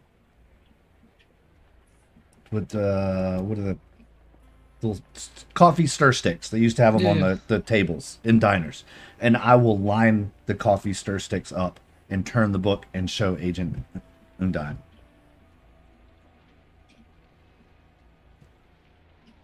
Yeah, you've already rolled sanity from seeing the symbol, but Mhm. yeah, it kind of hits you. You get that same rush of this thing chasing you down on a road. That same, yeah, that feeling of helplessness, and you can see Gran behind Agent Undine. Manny has the cup of tea another cup of tea that he's bringing forward. It looks like he's working his way through the crowd towards you. I'll just gently close the book. So we need to talk about this with the others. Yes. I wonder what lies at the very center. I'm scared to know. The answer will be in this, have something to do with what's in this book, I imagine. But we know where to find the bottle bed. There's a door there. Yes. I believe Right. there would be. Yeah, and so let's jump from there as where do you guys all meet up again? It's getting fairly late at night. Again, it's about, we'll say 9 o'clock with all the running and whatnot. Where do you guys meet up? What do you do? Can we say that in retrospect we decided to meet up at the apartment? Abigail's apartment? Yeah, I'm fine with that. I would have wanted to go back there anyway. I mean, we're still not done cataloging all this crap on the walls. Yeah. We were all, what, about, I think you said we were about 2/3 of the way done cataloging? Actually, only about half. Only about half. Okay. Yep. So Darn. this is the Saturday. You're about halfway done, and you think if you might have to work kind of late to make a good dent in it, but you could like take another crack at it tonight. As you go in towards the building, you would all kind of, as you meet up, you do see that Thomas, the door is closing behind him as he's going into the basement. Hey, Thomas! He doesn't turn around. He just lets the door close behind him. Oh, that locks. Doesn't it? All right, we'll catch him later. Hmm.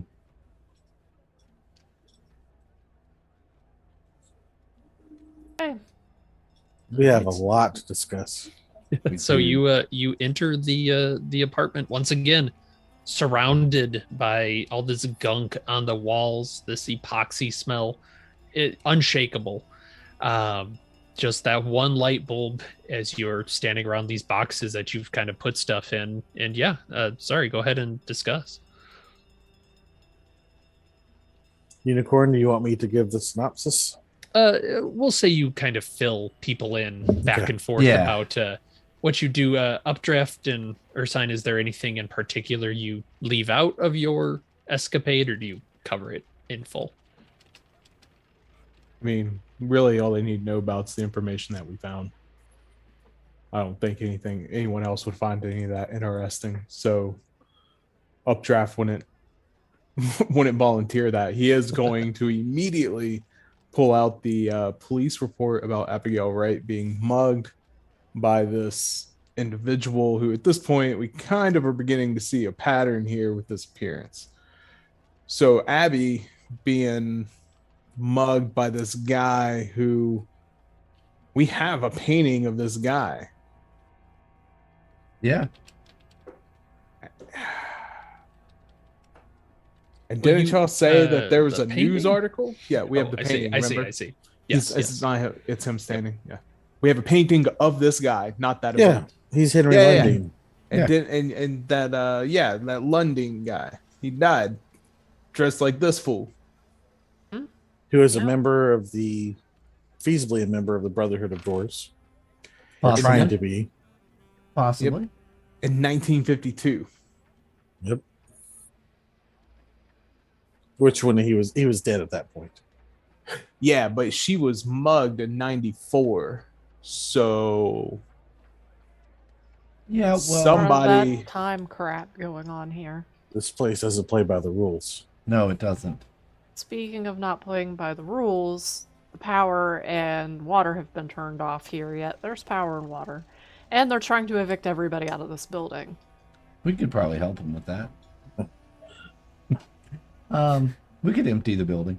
But Burn it down, then blow it up. I want to share this with you all, and I will open the book to the map, and I'll lay the coffee stir sticks out again, and show everyone that every building Asa has constructed in New York is laid out to make this the yellow sign. yeah. And Agent Ursine, Agent Unicorn puts this book down, puts out the coffee stirs, and in unison, the three other agents turn to you with a little bit of a head tilt and ask you, have you seen the yellow sign? Roll sanity. Oh, there we go. I failed that one. Yeah, Yay! do a D4, One please. of us. One of us. That's a 2. All right. All right. And you will feel the urge to share this symbol. Now that we've all run across it, this is a common urge amongst you. And on it- that note, I pull out a book and lay it down next to Grand's impromptu map. Guess what Mr. Robert gave us as an act of charity? What is that? This is a book called The King in Yellow. It's a play. It's about, apparently, the symbol In the world. and the world. Have you read this book yet? No.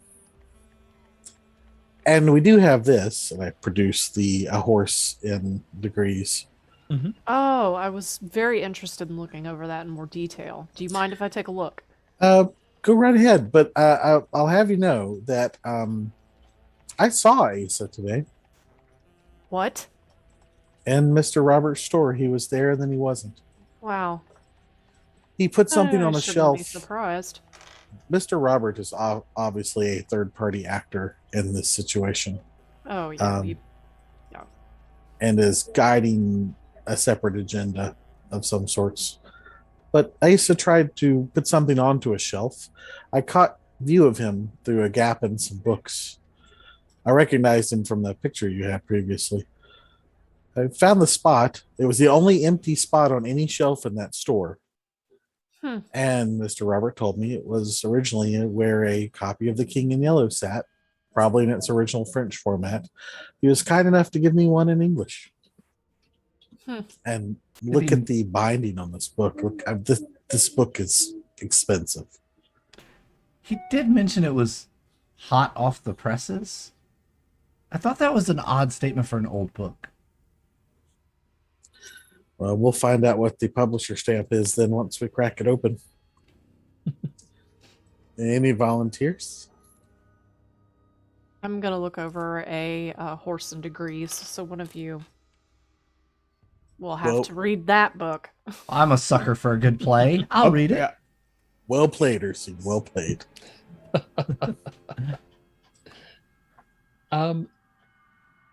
Everyone that's there, can you roll a sanity, please? Pink dice or blue dice? What is going on with these sanity rolls? What? Yes. Yes, I finally freaking Failed passed. that one. A Jeez. crit failed by 1. Oops. All right. So it's only 1 for failure. Okay. So if you failed, take 1. So let's see. I just need to check something real quick. Agent Unicorn, what was yours? My roll, I Yeah. passed. Did you I succeeded? succeeded, yes. Finally. The group, in terms of, actually, Ursine, you feel this pressure as this book kind of gets cracked open. You feel like you're being watched. Agent Unicorn, you have that kind of recurrence of that sensation of in this room, it feels like there's something just outside what you can see. Something standing watching. Agent Updraft, you're kind of all standing in the main area of this place. You see a shape in the bathroom just through the door. It looks to be a man, and he's dressed in a nice outfit. He has a large briefcase that he is carrying, and he, by all accounts, walks past the door in this very small bathroom. Okay. What do you do? Oh no, I'm gonna follow that guy. Yeah. Straight up. He starts walking by. That's Yeah. it. Just follow him wherever he's going. That's where I'll be. All right. So the other three, you pretty much, does Updraft say anything or just go? No, I think on that crit failure, he kind of just is a little obsessed at this point with whatever just happened. And he is straight following that. Not gonna say a damn word. Yeah. So Obviously headed to the bathroom. Yeah, seeing Yeah. as I also failed, I'm gonna do the same since I failed my SAN roll. okay. Yeah, the two of you jump, and Updraft, you're first. You kind of knock open the door. I assume is this. You're hurrying. It sounds Mhm. like. Yeah, Yep. yeah. Yeah. You bust open the door and you look.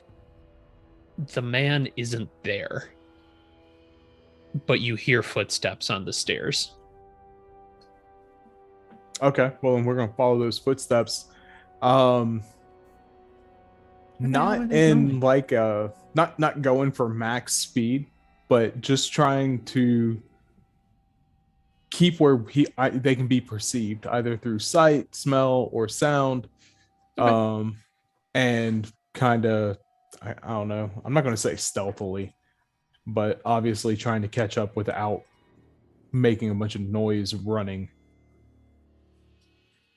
All At least not right. until I can see them. Yeah. And yeah, you're the only one that can really see anything at this point of this. You hear this going on, so you're rushing out the door. Gran and Undine, what are you two doing? What's going on? What are you doing? Where are you going? We have a lot to do here. And it sounds like Updraft's out the door. He's headed Let's up go. the stairs. Did he say?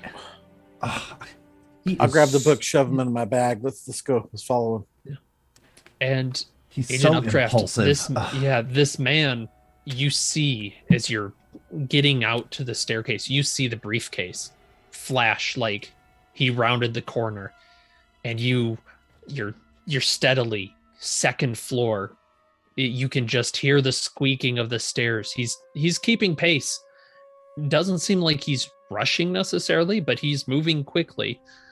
And you're up to the third floor. He's just ahead of you. Do you continue? You hear him. It sounds like he's going up to the roof.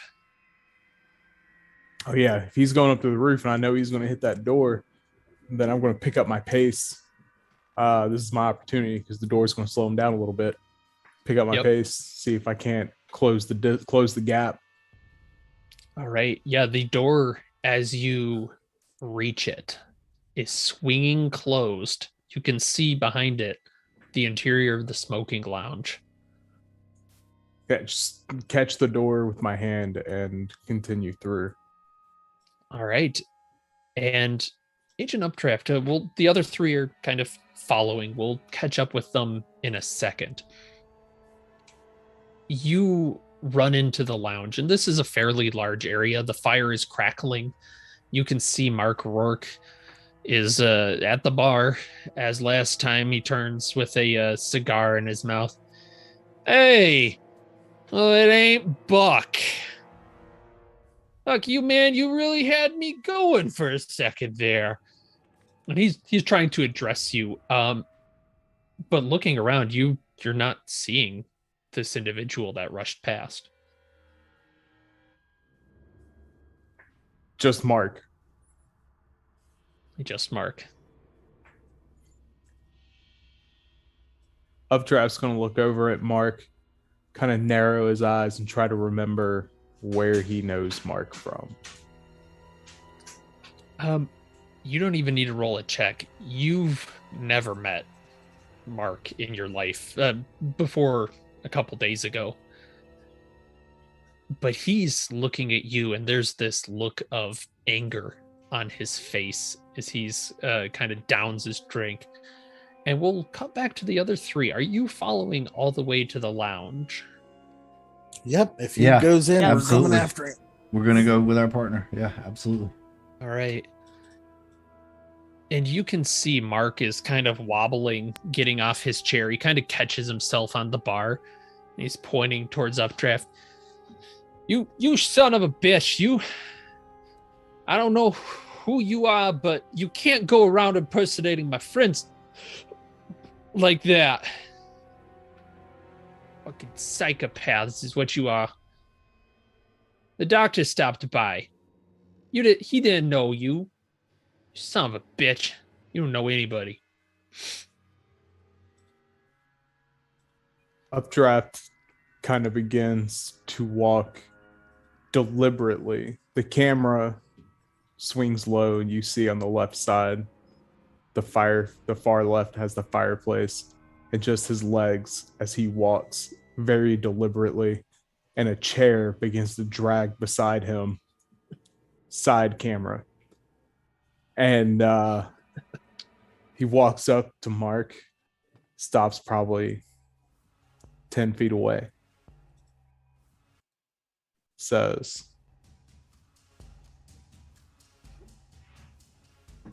I don't know who in the fuck you think you are or who in the fuck you know I am. But I'm gonna tell you right fucking now, if you know me, then you know you're making a mistake. Don't fuck with me, Mark. Where's the guy who just came through? There's a little bit of spit. Fuck you, man. And he's taking a step towards you. It looks like he's gonna try and do a punch at you. Okay. He is drunk. I'm gonna go ahead and give you the first round in this particular combat. Okay. So he just kind of gonna stumble toward me. I'm assuming kind of in that drunk, I'm going to throw a punch from 12 feet away. Yeah. He maybe takes a couple test swipes, but he's sure he's going to get one of you one of these times. All right. So, I'm going to hit him with the chair. All right. Go ahead and roll a melee weapons attack on this one, I think. All right. Oh, grab the phone. 31 on a 40. 31. Go ahead and what do you want to call a chair? A D4? Yeah, that feels right. Yeah, D4. Go ahead and roll a D4. 3. A 3. The chair. Is there a particular spot you're hitting, Mark, with this? So, with him kind of stumbling and being drunk, Updraft knows that he doesn't have to hit him in the head. Doesn't have to concuss him in order to make him stop. So he really just swings to try and get the most solid blow he can above the navel. Just kind of send him stumbling, send him sprawling on the ground. All right. Yeah. And that more or less is accurate. You smash him in the solar plexus. The chair splinters with that, and he flat on his back. Oh, fuck you, man. Fuck you. You don't even know who I am. I'm Mark fucking Rourke. Who are you?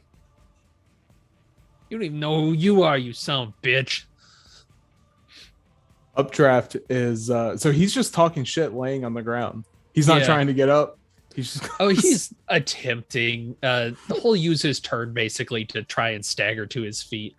I'm not trying to beat a guy to death. I'll just, as he starts to get up, kind of put my foot on his hip and push him a little bit.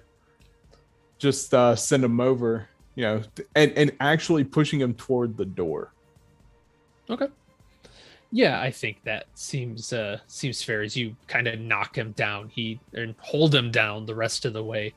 The other agents, you see that Updraft has pinned this drunk man. The cigar has miraculously stayed in place as he's still kind of chewing on it and trying to take little, he's got that drunk slap feel as he's kind of slapping against your leg, trying to get out. Stop it. All right. So yeah, Updraft's just gonna, with his foot, kind of repositions it, kind of leans forward and bends his knee, gets down real low, takes the cigar out of Mark's mouth. Oh, you son of a bitch. Looks at Mark and just says, Mark,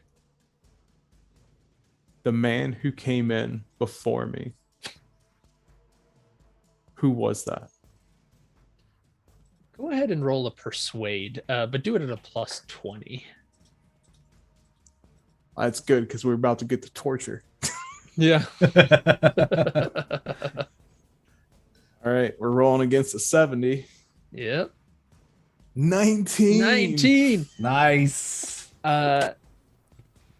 Somewhere deep inside Mark's mind, he realizes he's not going to have a chance against Buck at all. And he kind of just spits one more time and, fine. What do you want? It's the encyclopedia salesman. What's his name? Lewis. Fuck if I know who. Why would I know his fucking name? He's the encyclopedia salesman. He's the one that Abby ran off with. What the fuck do I want? What do you want? But you hadn't seen her come through, just him. No, she moved upstairs. Fuck, I already told you all this. Get off of me. But you haven't seen her come out. And you're here all the time, Mark. I want to hand him back his cigar, put it back in his mouth, and She kind went of up. stand him up and brush him off and just be like, my question, I know what I know, Mark. My question was, you've not seen her come back through. Correct? No, man. She went upstairs. What are you talking about? So what is the encyclopedia man doing down here if he went upstairs? Why would he come back through? Fuck if I. Why don't you ask him? He went that way. He points out a corridor. All right, so that's really where we all started when I asked where was that man. So when when Updraft hears him say that, he looks down that alley and just kind of one final brushes Mark's shoulder off, and then he'll kind of he'll point at the alley, like he points at it, Yeah. and then he'll And I look say over at an the others. alley. It's I said, I hallway, know. right? Yeah, Yeah. hallway. Yeah. I mean, Oh, yeah. I know how narrow some of these hallways are. Yeah. It's an alley. Exactly. It is an old kind of hotelish feel to it with that burgundy carpet throughout. Yeah. And so pointing at it, turns to look at everyone else, says, I believe we can go find the encyclopedia salesman. Catch He's him. going to go that way. Do it. Yeah. Let's go. Right. In. And so the four of you are all heading kind of down these hallways, listening. Does any? Yeah. Why don't we do all alertness rolls? Okay. Okay, pink dice or pink dice? My I alertness passed sucks. 35. Agent Okay. Unicorn is not very alert. I No. missed it by 1. I missed it by 42. Fucking All right. tinnitus. I missed by 41. So I'm not as, Okay. I'm going to do the worst. All right. So I'm going to ask a loaded question that I should have asked this morning. Who amongst you is armed? I am. I am. Okay. Oh yeah, I am. Nobody knows that Grant's packing, but Grant's packing. All right. We're So in New York. everybody's Nobody knows that- everybody's packing. Nobody knows that our son's packing either. There's just a tiny little doctor. Nobody's going to think of that. Nobody would suspect Grandma to be I love carrying it. a 380, in her cookie bit. Would you like a cookie? Would you Or like a a cookie bullet? or a bullet? Give me back my cookies, boy. So you're heading down this hallway, and there's a turn in there, and there's another turn. And as you're walking, you're seeing little bits of. You're not seeing people, but you're seeing the remnants of activity. Like you're seeing little plates, like room service would have set out, that have been scavenged with little champagne flutes throughout, and the only one who hears this, Agent Ursine, there's a creak behind you as you're going down the hallway chasing, and the door opens and a man starts to rush you. What do All you right. do? Well, I am going to turn towards him, draw my pistol, and yell, "Hey!" He's getting very, very close. Go ahead and make a persuade roll. All right. Stand down. I dropped that dice on the floor. Let's do that one again. All right. I failed by 2. All right, he's getting closer. His arms are going out. He's not no weapons, but his arms are coming out. He's rushing at you from behind. Okay, with her yelling, I'm going to spin with my 45 in hand. Try to Right. assess the situation. Yep. Okay. He's getting so close. Yeah, I think I'm just gonna have to make a shot. Not letting this guy like just hit me. All right. Take the shot. Oh, and that's a fail. Jeez. Do you get a bonus in Delta Green like you do in Cthulhu for being close range? That's a great question. You double your score usually if it's point blank. Do a plus 20 on it. Yeah. Oh, I still don't make it with a plus 20. Okay. I rolled an 81. Oh wow. Oh, So the shot goes wide. Killing And an innocent child. this is a man at this point. Like, this is no child. It's not one of Asa's. And he catches Agent Ursine in a big bear hug and just starts to blubber. Oh, thank God, you're here. Oh, God. I didn't think anyone was coming for me. Who are you? What are you doing? And you kind of can pull away a little bit. You can see there's this man. He's got just all this kind of bad beard growth. He looks like he's dropped a few pounds recently. Like, he looks like he's malnourished, perhaps. And he just has this look in his eyes. He's crying deeply. David Langford, I'm the cable guy. The cable guy. They sent you to turn off the cable to the building. Yes. How long have you been here? It's been like half a year. I've been living on scraps. Well, Oh, God. well, and I turn and I look at the rest of my companions. So, have you seen anybody else? No, I've stayed so far away from people. There's something wrong here. There's not supposed to be a 4th floor here. I dig in my bag and hand him a Lara bar, protein bar.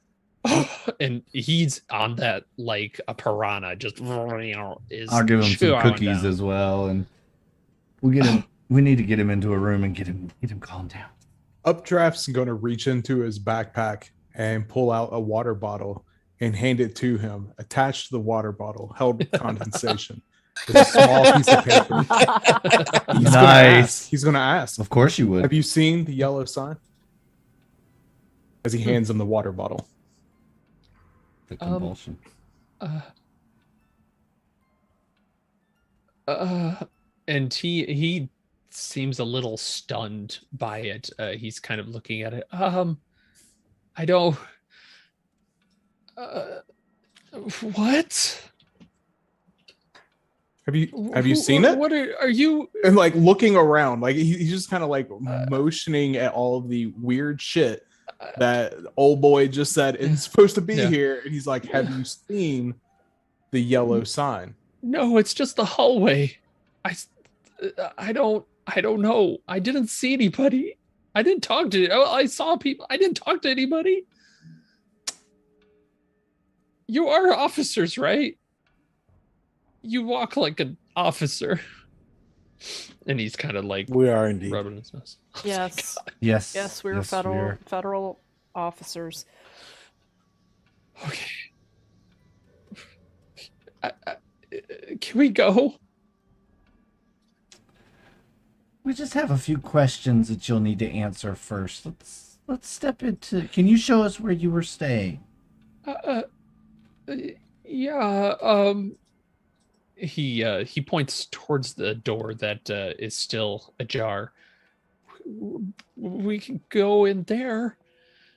Lovely. That'll be just lovely. Come on, eat another cookie, darling. Come on. And Gran will,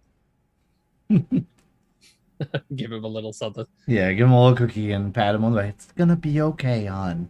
And we're gonna get. I want to go in this room where he was staying. I want to see the conditions. So- and- You ask him to go towards the room, and he starts to walk towards the door, and as he's about to reach it, the door slams shut in front of him. In fact, the doorknob kind of catches his hand and he whips it back. This place. And he's crying again. Gotta cry her. I could take another cookie. Okay, here, dear. Okay, I'm running low on cookies. What's your name again? I'm David David. Langford. Yeah. Okay, David. We're currently in pursuit of a suspect. You're not going to be able to go back that way, and we have to go that way. So you have two choices: you can bunker down here, or you can follow us, stay out of the way, and try not to make any noise. Which do you prefer? I think I'll go with you. Okay, keep quiet unless you see something dangerous sneaking up on us. Understood? Okay. If you do that for us, there's a steak dinner in it for you. I can't. Okay. It's a I really cheesesteak just dinner. want something like potatoes. It's all party food here. That's all I've had for months. Okay, we'll find you something a little bit more wholesome. But We'll remember, take you to Manny's. remember, quiet unless something needs to be brought to our attention that's very important or dangerous, correct? Yeah. Okay. Good. I Thank wanna I wanna take a second to look at him more closely, like with a doctor's eye. Okay. And you've just got a see, Very good medical type thing. So getting a look at him, this would be if someone had tried to live for about half a year on party remnants. He's very underweight. His teeth, you're seeing, are actually he hasn't brushed them at all. They're looking pretty gnarly. He reeks to high heaven. He just looks like he's been stuck someplace for half a year. all right. So Um, is there anything obviously wrong with him otherwise, or is it just he just looks no. malnourished and yeah. Right. Yeah, Okay. he's not. It doesn't look like he's been wounded by anything. Just he's been hiding for half a year up here. Okay. All right. Listen to my friend. You can come along with us. Just try to stay quiet and don't get in the way. And he'll basically be following you at this point. So who's leading the charge? Updraft, once David started crying, just kind of slowly started making his, like, backing up from him to see, because he's trying to listen still for the encyclopedia salesman and trying to, determine what direction he's going and not listen to David cry. Very good. Go ahead and make a sanity roll, please. All right. Hadn't gotten one yet. Don't know why we're going to start now. 52 success. All right, so you have a choice. You can either lose 1 sanity from willpower or from the unnatural, or 1 willpower. You should see willpower kind of up by your HP. That's kind of like your mental fortitude of No. staying awake, that sort of thing. Yeah, I've got it. I'm trying to decide. Yeah, I guess I want to give up a willpower. Okay.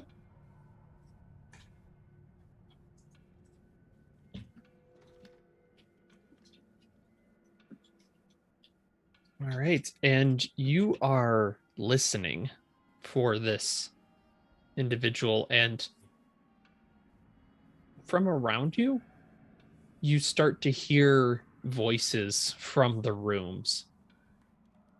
It sounds like kind of the hushed tones of conversation at a party. You hear clinking of glasses throughout, and it kind of almost passes in a wave through the hallway. You can kind of hear it starting near the end and pass through.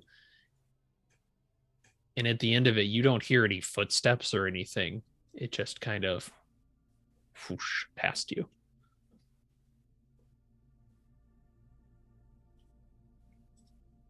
Like it came from the far end back toward me. It's more like all of the rooms on both sides.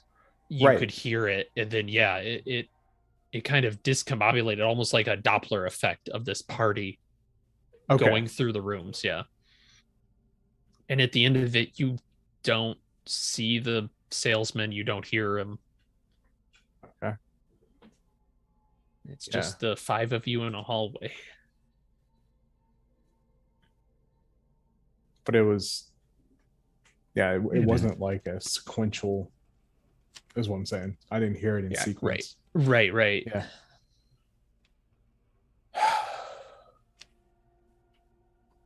Updraft's lose going him? to try and look at some of the rooms. Like Okay. whatever's closest to him, because he heard all of that. He's still trying to figure out what this guy is. Just Okay. start checking rooms. So yeah, the other 3, are you doing anything in particular as Updraft is starting to go open a room? Cover him as he opens rooms. Yeah. Go open a room, not go mad. Stack up. Yep. So Smart. the cable guy said this was the 4th floor. I want to look at the room numbers. Are we in fact on the 4th floor, or do the room numbers indicate differently? It's very interesting as you're looking. All of the rooms have a faceplate, but there is no number on them. No faded remnants of a number or anything. It is just a completely blank blank. plate. Yep. That's strange. How do they know where to deliver the food? It's one of those places that cheats. Oh, gotcha. So Agent Updraft, yeah, you're saying it cheats. You open one of these doors, and it opens up to a large gallery room. And hanging on the walls as you enter the room, it's got like a bench in the middle. And hanging around these walls are all these people dressed in 1930s garb. It's all photographs. And they're all standing there holding a various oddly shaped, various designed bottles. Each of them has this bottle in their hands, but no 2 are exactly unique. You would recognize just immediately Asa Darabandi's photo is there. What is he holding? I want to take particular note Mhm. of the bottle he's holding. The bottle he's holding, you can see is stoppered. It has a wax seal on top of it. This kind of like black wax. The bottle itself is not. It's pretty opaque. It's difficult to see into it, and you can just see attached to the to it. It's kind of like it's tilted a little, but you can see the end of Bondi on it. That's and what it he's says. Yeah, it says like you're just seeing part of this plate, but this bottle appears to be named as him, and he's just looking with this not it's not a stern look. It's Matter tough of to fact. place. Yeah, right. Just resigned almost. Agent Ursine, looking, you in particular notice another face jump out. A man dressed again in the 1930s, a hat on him, with a plate that says E. Mosby.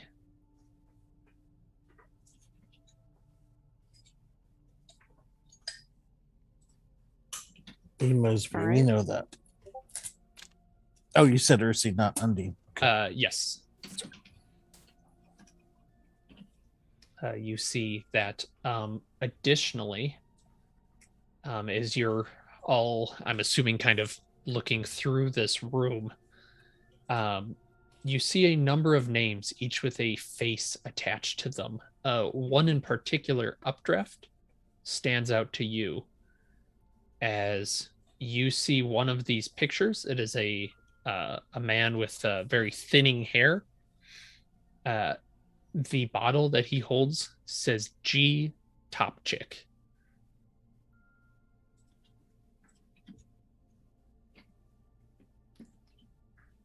And I suppose you also would recognize from previous discussions the E. Lozette as mhm. well. Yep.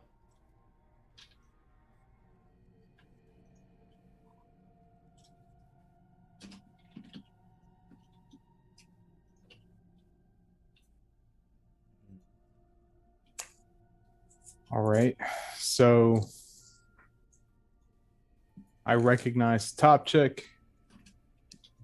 Lundin is there, holding another bottle, I'm assuming. Yep, correct. And this is all in the same photograph, or these are all separate? These are photographs set throughout the room. Separate. Yep. Do they all appear to be taken about the same day or time? Yeah, roughly around the time frame. Okay. Do they have similar details in the background? I'm assuming they're outdoors. Well, that's interesting. You kind of ask. You're getting a look at this. They're up against this brick wall. You'd think maybe it's from the lighting. It almost gives the feel of like a tunnel of some kind. All right. It's weird.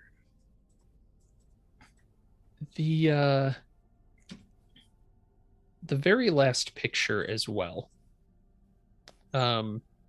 You get to you might have almost skipped it at first because it doesn't have anyone in it. It's just a bottle sitting on this kind of earthen floor. You get a better view. You kind of get this feeling of it's a tunnel, and the name on it says Barbara Nelson.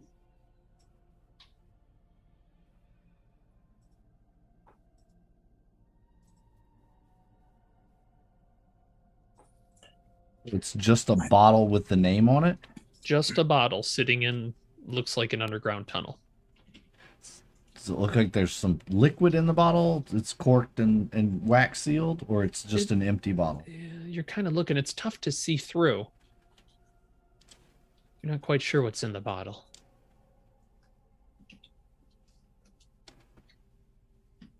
But it doesn't look Nielsen empty. Or Nelson? Nelson.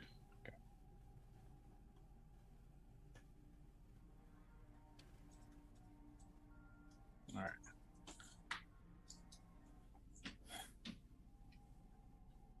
I'm covering the hallway currently. Okay. Yeah, keeping an eye out. I'm gonna pull my camera out. I have a 35 millimeter camera.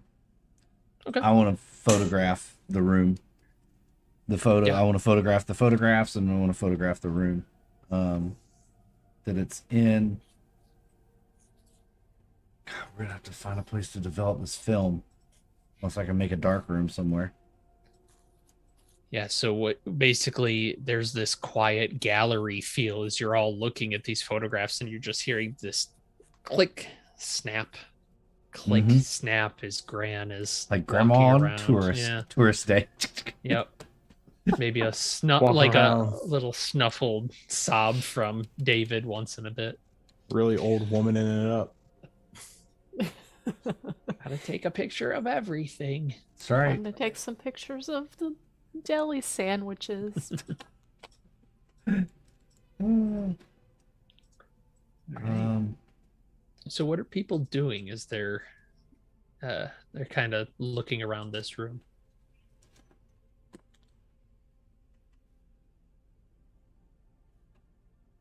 So they're each just standing in this tunnel holding a bottle. Yep. What are we seeing? Pictures. Pictures of what? Mosby, Darabandi. not Was- what, where, not what, where is I'm taking pictures. That's what don't look at what, look at where. Where are they? That's what we have to find. We're gonna need to find a tunnel with brick in New York. You think you can swing that? Yeah, Yeah, underneath the I'm pretty sure Ray Charles can. As underneath the well. hotel. There's a Tunnel door. in New York. Oh, that Door should at be the real hotel. hard. Yeah. Yep. Yeah. There's a door beneath the hotel that probably goes to the tunnel. And Manny showed us where that should be.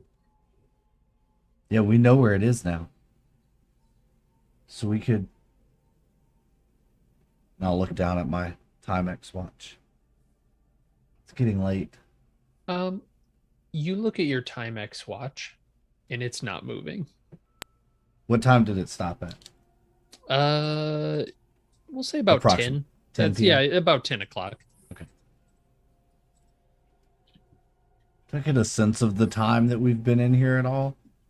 Like, does it feel like 30 minutes, an hour since we came in Maybe 30 minutes. to what it feels like? Okay. Yeah, it feels like about 30 minutes. I start looking at some of the pictures. So it looks like a large party that just keeps going from picture to picture. Not so much a party. Maybe they were all in the same tunnel system, but they don't have like a happy expression. It's just very blank. What's the correlation with the bottles? They each have their own names on it. Yes, correct. And Barbara Nelson, we don't know a Nelson, do we? No, that's not a name that rings a bell to me. No, that's not a name that I recognize. She hasn't gotten her bottle yet. Maybe Hmm. this is the Brotherhood of Doors. That's what I was thinking, actually. This is their initiation. Once they. Okay. And if we're right, architects. We need to find a Barbara Nelson that's an architect in the city now. Maybe Was she knows. Mosby an architect? You have not run across the name Mosby. Isn't it Edward Mm. Mosby? What does that ring a bell? I thought we Maybe did I'm run imagining across things. that name, didn't we? No, I would that's not a name I've ever seen before. Yes, I would say most of you have never heard that name. I don't have it written in my notes, so apparently we haven't heard that. Am I imagining things, Nathan? No, but Oh, your character no. does not know The it. characters Okay. don't know. Okay. Hey, y'all just you weren't So paying this attention. is great role play because Okay. it's correct. To you, he's just another one of those guys like D. Carver. I believe D. Carver is actually a woman, which is a little different. And there are other people throughout, men, women throughout the room. Those are just kind of the names you might recognize or seem relevant. It's very progressive of them to have women in a brotherhood, especially one that goes back far enough. It seems to be a timeless sort of place. I'm sure there are certain standards that are different here.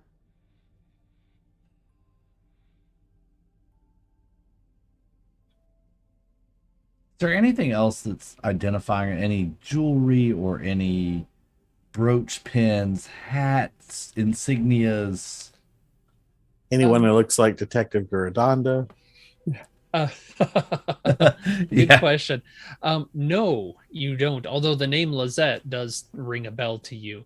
Right. He's kind of a. I'll post his picture as well since he has Oh. one. Missing Lisette officer. was the missing officer. Hmm. The officer that didn't exist. The officer that didn't exist, right? Interesting. Go. Um, That's Lizette. Huh. He does kind of look like a beat cop from the day. we have okay, here we go. As long as we're doing pictures, Oh, it's picture time, huh? yeah, these are a few of the faces you see. Obviously, it's them in front of this tunnel.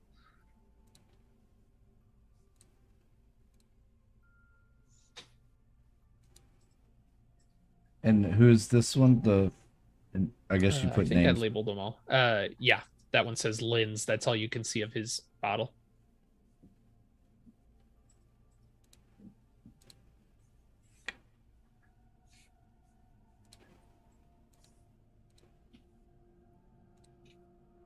Interesting. And as you are kind of finishing up, looking around, you're poking around, a man walks into the room through the doorway that has been vacated. Just kind of dresses smartly. He's carrying a small tray of little treats. And he walks up to we'll say Agent Unicorn. You're the closest when he walks in the door. Lucky me. Yeah, lucky you. Carrying a small platter of hors d'oeuvres, or however you say those little party treats. He's got a little party treat tray, and he walks up to you and goes,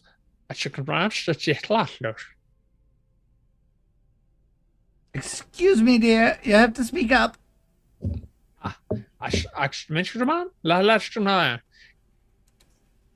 He's speaking a language. You can't make a lick of sense of it. Nope. But he appears to be offering you this treat. They kind of look like little gelatin snacks of some kind. Well, Oh, a micro cassette recorder. Yeah, you do that. I'm fine, thank you. I'm full actually. I have my own snacks. Thank you. And he kind of glides over to the others in the room.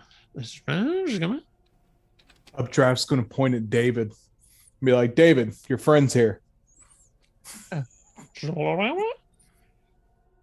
Pointing again at David again. Just and he bustles over to David, who kind of pulls a couple treats and starts chewing on one. David, you These ever are seen pretty this guy? good. No. I've stayed away from people though. Probably a Sure good why not? call. And he walks up to Undine and Ursine in turn, offering you anything. No. I'll shake my head and Kind of tips and walks out the front door again. Since I'm closest to the door, I'll kind of slowly, after he walks out, step out into the hallway and see which way did he go. Does he He's- going? Yeah, he's just walking down the hallway at a kind of a little brisk pace, before turning to the left at a T intersection. The same direction we were initially going? Actually, from where you came from. Okay. So he's going back the way we came. Well, he's a strange fella. Very. Did anybody catch the language he was speaking? Let me play it slower, faster, and then backwards. Mm-hmm. I'll. It is my approximation is a little bit of a Charlie Brownism. Yep. Um, it shares some similarities, you think, maybe with Russian, maybe Middle Eastern in some fashion. It's difficult to place. It is definitely not a language you have heard before, and you're not like you've traveled and Yeah. heard many languages. This means nothing. No, it's a Gonzo made up language. Interesting. Doesn't share roots with anything I'm familiar with. Interesting.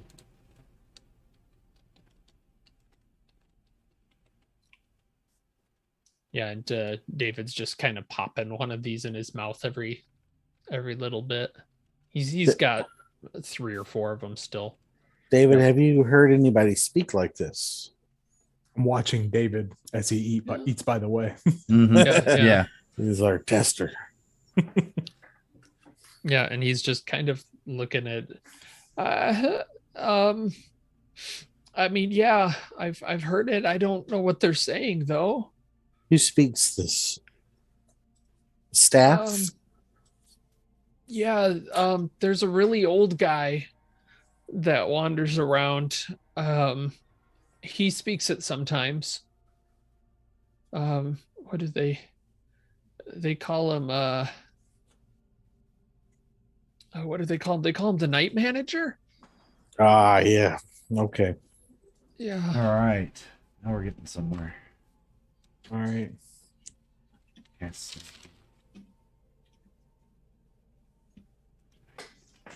He's a Castaigne. Yeah, and he kind of perks up when he hears that. Yes, I can't make out the language, but it sounds like they say that. Hmm. Did you ever see the night manager? No, I always hide. I don't. There's something wrong with this place, man. I don't know what makes you think that, David. Maybe you've just never been anywhere nice. And Updraft is going to walk out into the hallway like he is offended. Such a dick. Like he's offended by David and his presence. Just go about and open the door across the hall. All right.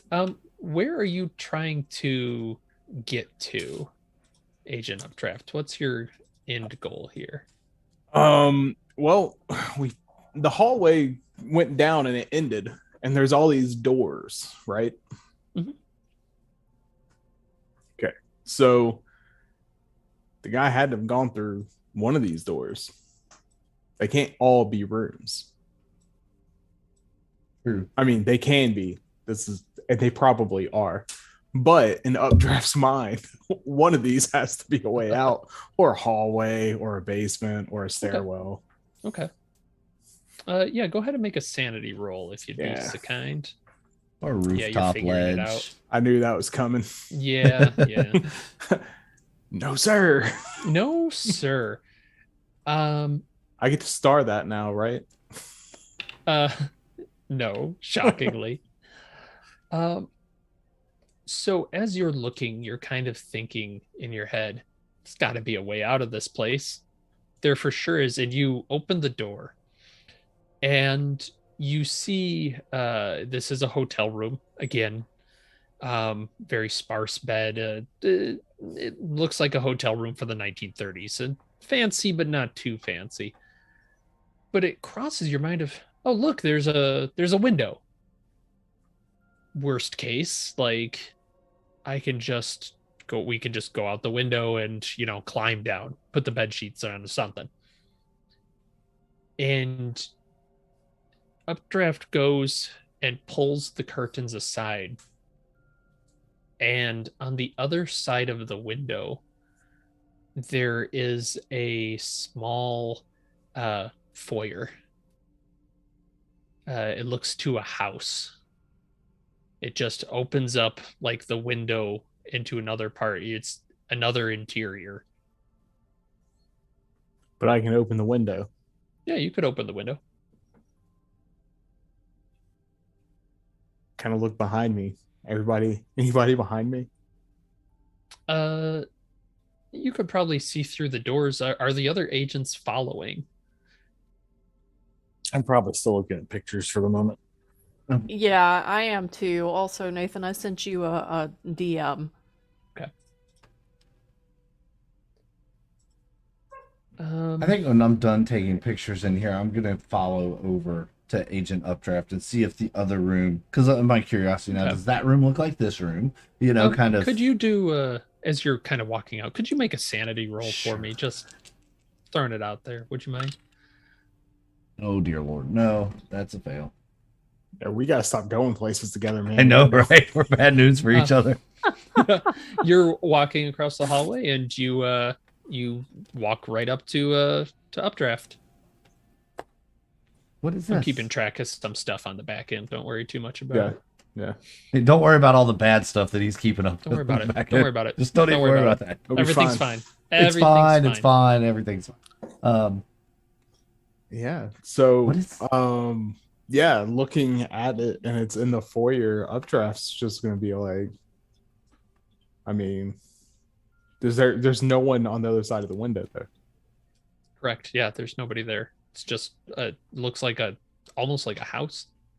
Yeah, he's gonna go through that window and go check that house. Okay. This is an exit.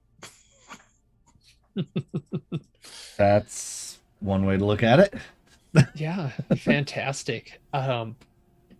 And Updraft, you walk through. You enter this other room. So I'll ask now. Again, it is not. Don't read too much into this. Undine and Ursine, are you following or are you staying put in the gallery room? Staying put for right now. Okay. Yeah, Undine, how about you? I'll look up and notice everyone's has started to vacate, and I will catch up. Okay. Go ahead and roll sanity as well, please. Okay. So as Updraft goes through the window, I'm Got a point. standing there. Do I see him on the other side of the window? Yeah, you two are watching. He basically hops Okay. out this hotel window. Yeah, and he drops actually a little bit. The room on the other side is a little bit lower than the hotel, but he drops pretty easily. Did you say you passed there, Agent Undine? Yes, I did. Could you lose a sanity or a willpower? I will lose the sanity. Okay. As you're going, okay, I'm just gonna catch up with these guys. And you walk into the hallway. Uh-oh. And what's your dexterity at? Dexterity, that or the times 5. The times 5. 65%. All right, yeah, go ahead and roll that real quick for me. Okay. 49. All right, you manage to not get knocked ass over tea kettle as you hear this thump, thump, thump, thump, thump, thump of the hallway and get kind of brushed off to the side as it feels like this master. Actually, you are a high enough level. You actually see a great big dog bolt out of a door you swear was closed a second before, knocks into you, and is down the hallway. It looks like it's chasing something, but it's just this big old gray dog. And when you look up, the door that Updraft and Unicorn went through is closed. I'll try And when opening it. It's a empty hotel room. Ah, shit. I knew it. Yes. Yes. I'll head back to the bar. Yeah. So actually, that is a question. Is you do still have the gallery behind you? Are you heading back to the bar at this point? Yep. Have I lost David, or is he with me? Uh, that's a good question. Who wants to be in charge of David between the two of you? I would I'll- ass- I would assume I would because I'm the doctor and I feel protective over, people. Okay. Yeah, go ahead. So Undine is striking out on his own, leaving David and Ursine in this room. Ursine, Wait, yeah. they're there with me. No, you are heading down the hallway. It sounds like, right? Yeah, but I mean they went with. I thought they went with Updraft. No. Only I Unicorn did. No, went we with were Updraft. still Yeah. we were still in the Oh, gallery. well, if they're still there, I'm gonna say, hey, Okay. we have problems. Let's go back. All right, let's go back a moment in time as Agent Ursine is looking at this picture. David looks away for a second, and she reaches out and she gets this picture. Right, you're touching it. What are you doing to inspect this? I'd like to reach up and if I can pull it off the wall because it's a framed Okay. picture, right? Yeah, it's a framed picture. I'm Yeah. imagining kind of yay-ish. They're not huge. I should have done this earlier, but you could potentially like take it out. Yeah. And you pick up this picture frame and you can see the bottle. You can almost see it move as you pull this picture towards you, and you hear just barely above a whisper, "It is a fearful thing to fall into the hands of the living God." Go ahead and roll a sanity check.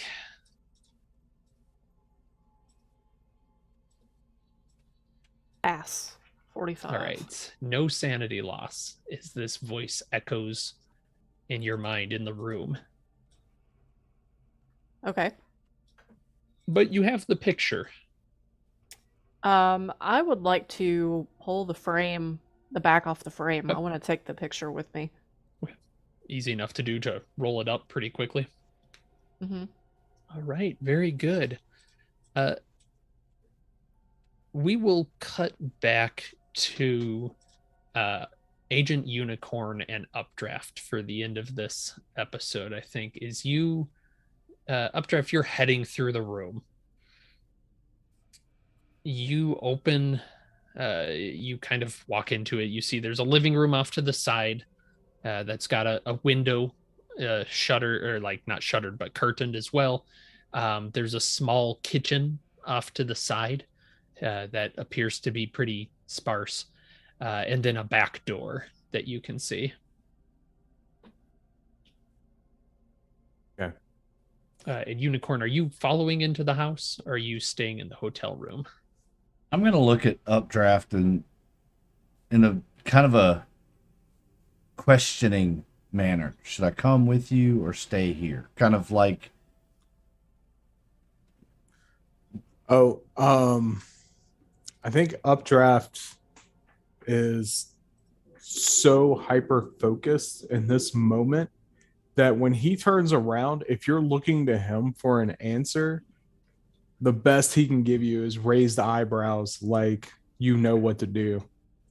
And he just turns around and goes back to what he's doing. He really fucked up those sanity rolls back to back. I'm gonna go with. I will Right. crawl through the window then and go with him. All right. You pass through this kind of the so I guess Updraft, where are you heading from there? You pass through into the house. Yeah, You're pass both through inside kind of this into the house. residence. Yeah. With moving stealthily but decisively.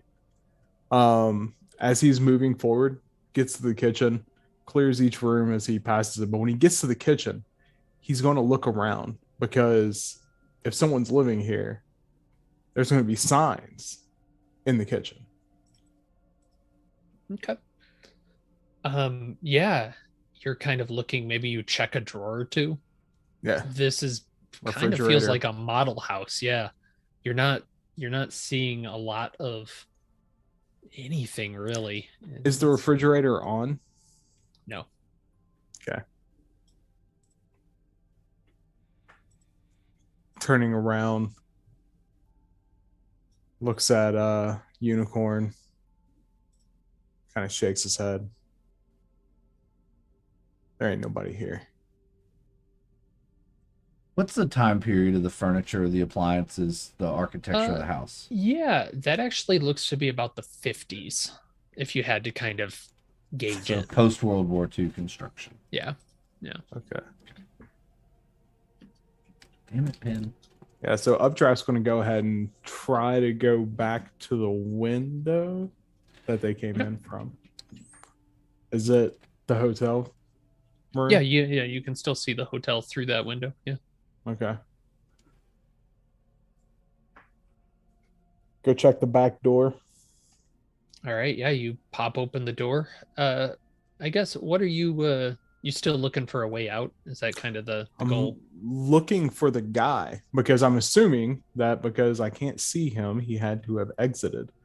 Okay. So keep passing through portals until I find him or yeah. someone else.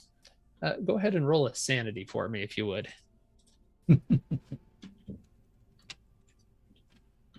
39. I knew I'd pass one eventually. Pass. Lose a sanity or a willpower.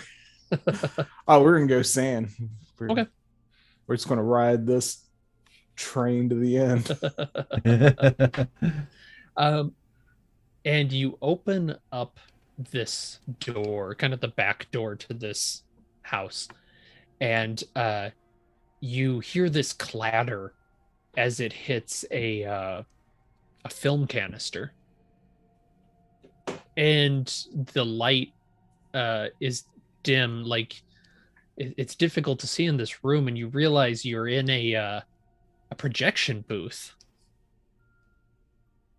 And there's a small machine kind of ticking away inside. You can see it's one of those projectors. And it's starting to go. Like you're seeing it tick, and you can kind of see through that little hole that they have in the projection booths. You can see a theater beyond. And I guess, what do you do? Is the theater full? Yeah, you're walking up to this. You're looking inside. You can see the light of the movie is hitting the screen, but it's so bright you can barely see. And you scan this room. It seems like it's a lush velvet sort of movie theater. There's these ornate silver candelabras off to the side, golds throughout. This place is beautiful. And what you see, there's not much of an audience. There's just one figure kind of hunched over in the front row, wearing this gold cloak, and it looks like there's some sort of finery about it, but it's facing the screen. And you're looking at it, it's kind of against that. It's like that dark and lightness divide. You're watching, and this figure starts to stand and turn towards you, and you see now this mask, this blank white mask that it's wearing as it's turning to you. And it goes, you can see it's reaching down at the corner of its mask to pull. And next to you, there's a loud pop as the bulb breaks. And there's a puff of smoke from the machine, a sizzle. The room on the other side goes completely dark. And go ahead and roll sanity for me there. No, it's not going to be good. It's not going to be good. It is a success. 47 All on right. a 61. Yeah, you keep it together. And I think that's a good point as you're looking into this dim movie theater, to call it. Where's David? Because he's going to need to investigate that. Fantastic. Oh, Time to earn your dinner, David. I can't wait to see what happens when Unicorn walks in the room next Wednesday night at 7 p.m. Tune in to find out what happens next on the Impossible Landscapes Delta Green stream. Thanks, everybody. Great job to all the agents tonight and the handler. Wonderful, wonderful job. Don't forget to join our Discord if you're not a member of our Discord. Make sure you join that Discord and get involved, because we have some really cool stuff like behind the scenes snapshots and recorded sessions that we did and all kinds of fun stuff. So new games that we're going to be playing. We're looking for players for several new games. Follow us here on Twitch. Go over to our YouTube channel. Oops, I did not spell Discord correctly. Sorry about that. That's what happens when you try to do it all. Hey, thanks, LK. For all of our past episodes, you can catch them on demand right there on our YouTube channel. Just follow the playlist that we have. For tonight's crew, what a great job, everybody. I'm going to go ahead and kill that music. Friday night, 7 p.m., right here. We'll be hosting, and then over on Lord Thorn's channel will be the main stream host. We're going to be doing Dungeons & Dragons Plague of Fluxantine. It's a module that I am writing for mental health. So make sure you tune in, and Agent Updraft is actually in that game. So get to see him in a different role. Then Saturday at noon, we're playing Horde of the Dragon Queen right here on the United Adventure Company channel again. So next week, we'll be back with some more Delta Green, a double shot of Delta Green next week with Victim of the Arts and Impossible Landscape. We get to finish up Victim of the Arts, maybe, and that's going to be a lot of fun. So, but for all of us here, folks, at the United Adventure Company, it has been a pleasure. Thank you so much for all the follows and all the love. We love you so very much. But until next time, remember, deception is truth, is a right. Truth is a privilege. Innocence is a luxury. Stay out of our dungeons, keep it weird, and don't let the green men get you. Good night, everybody.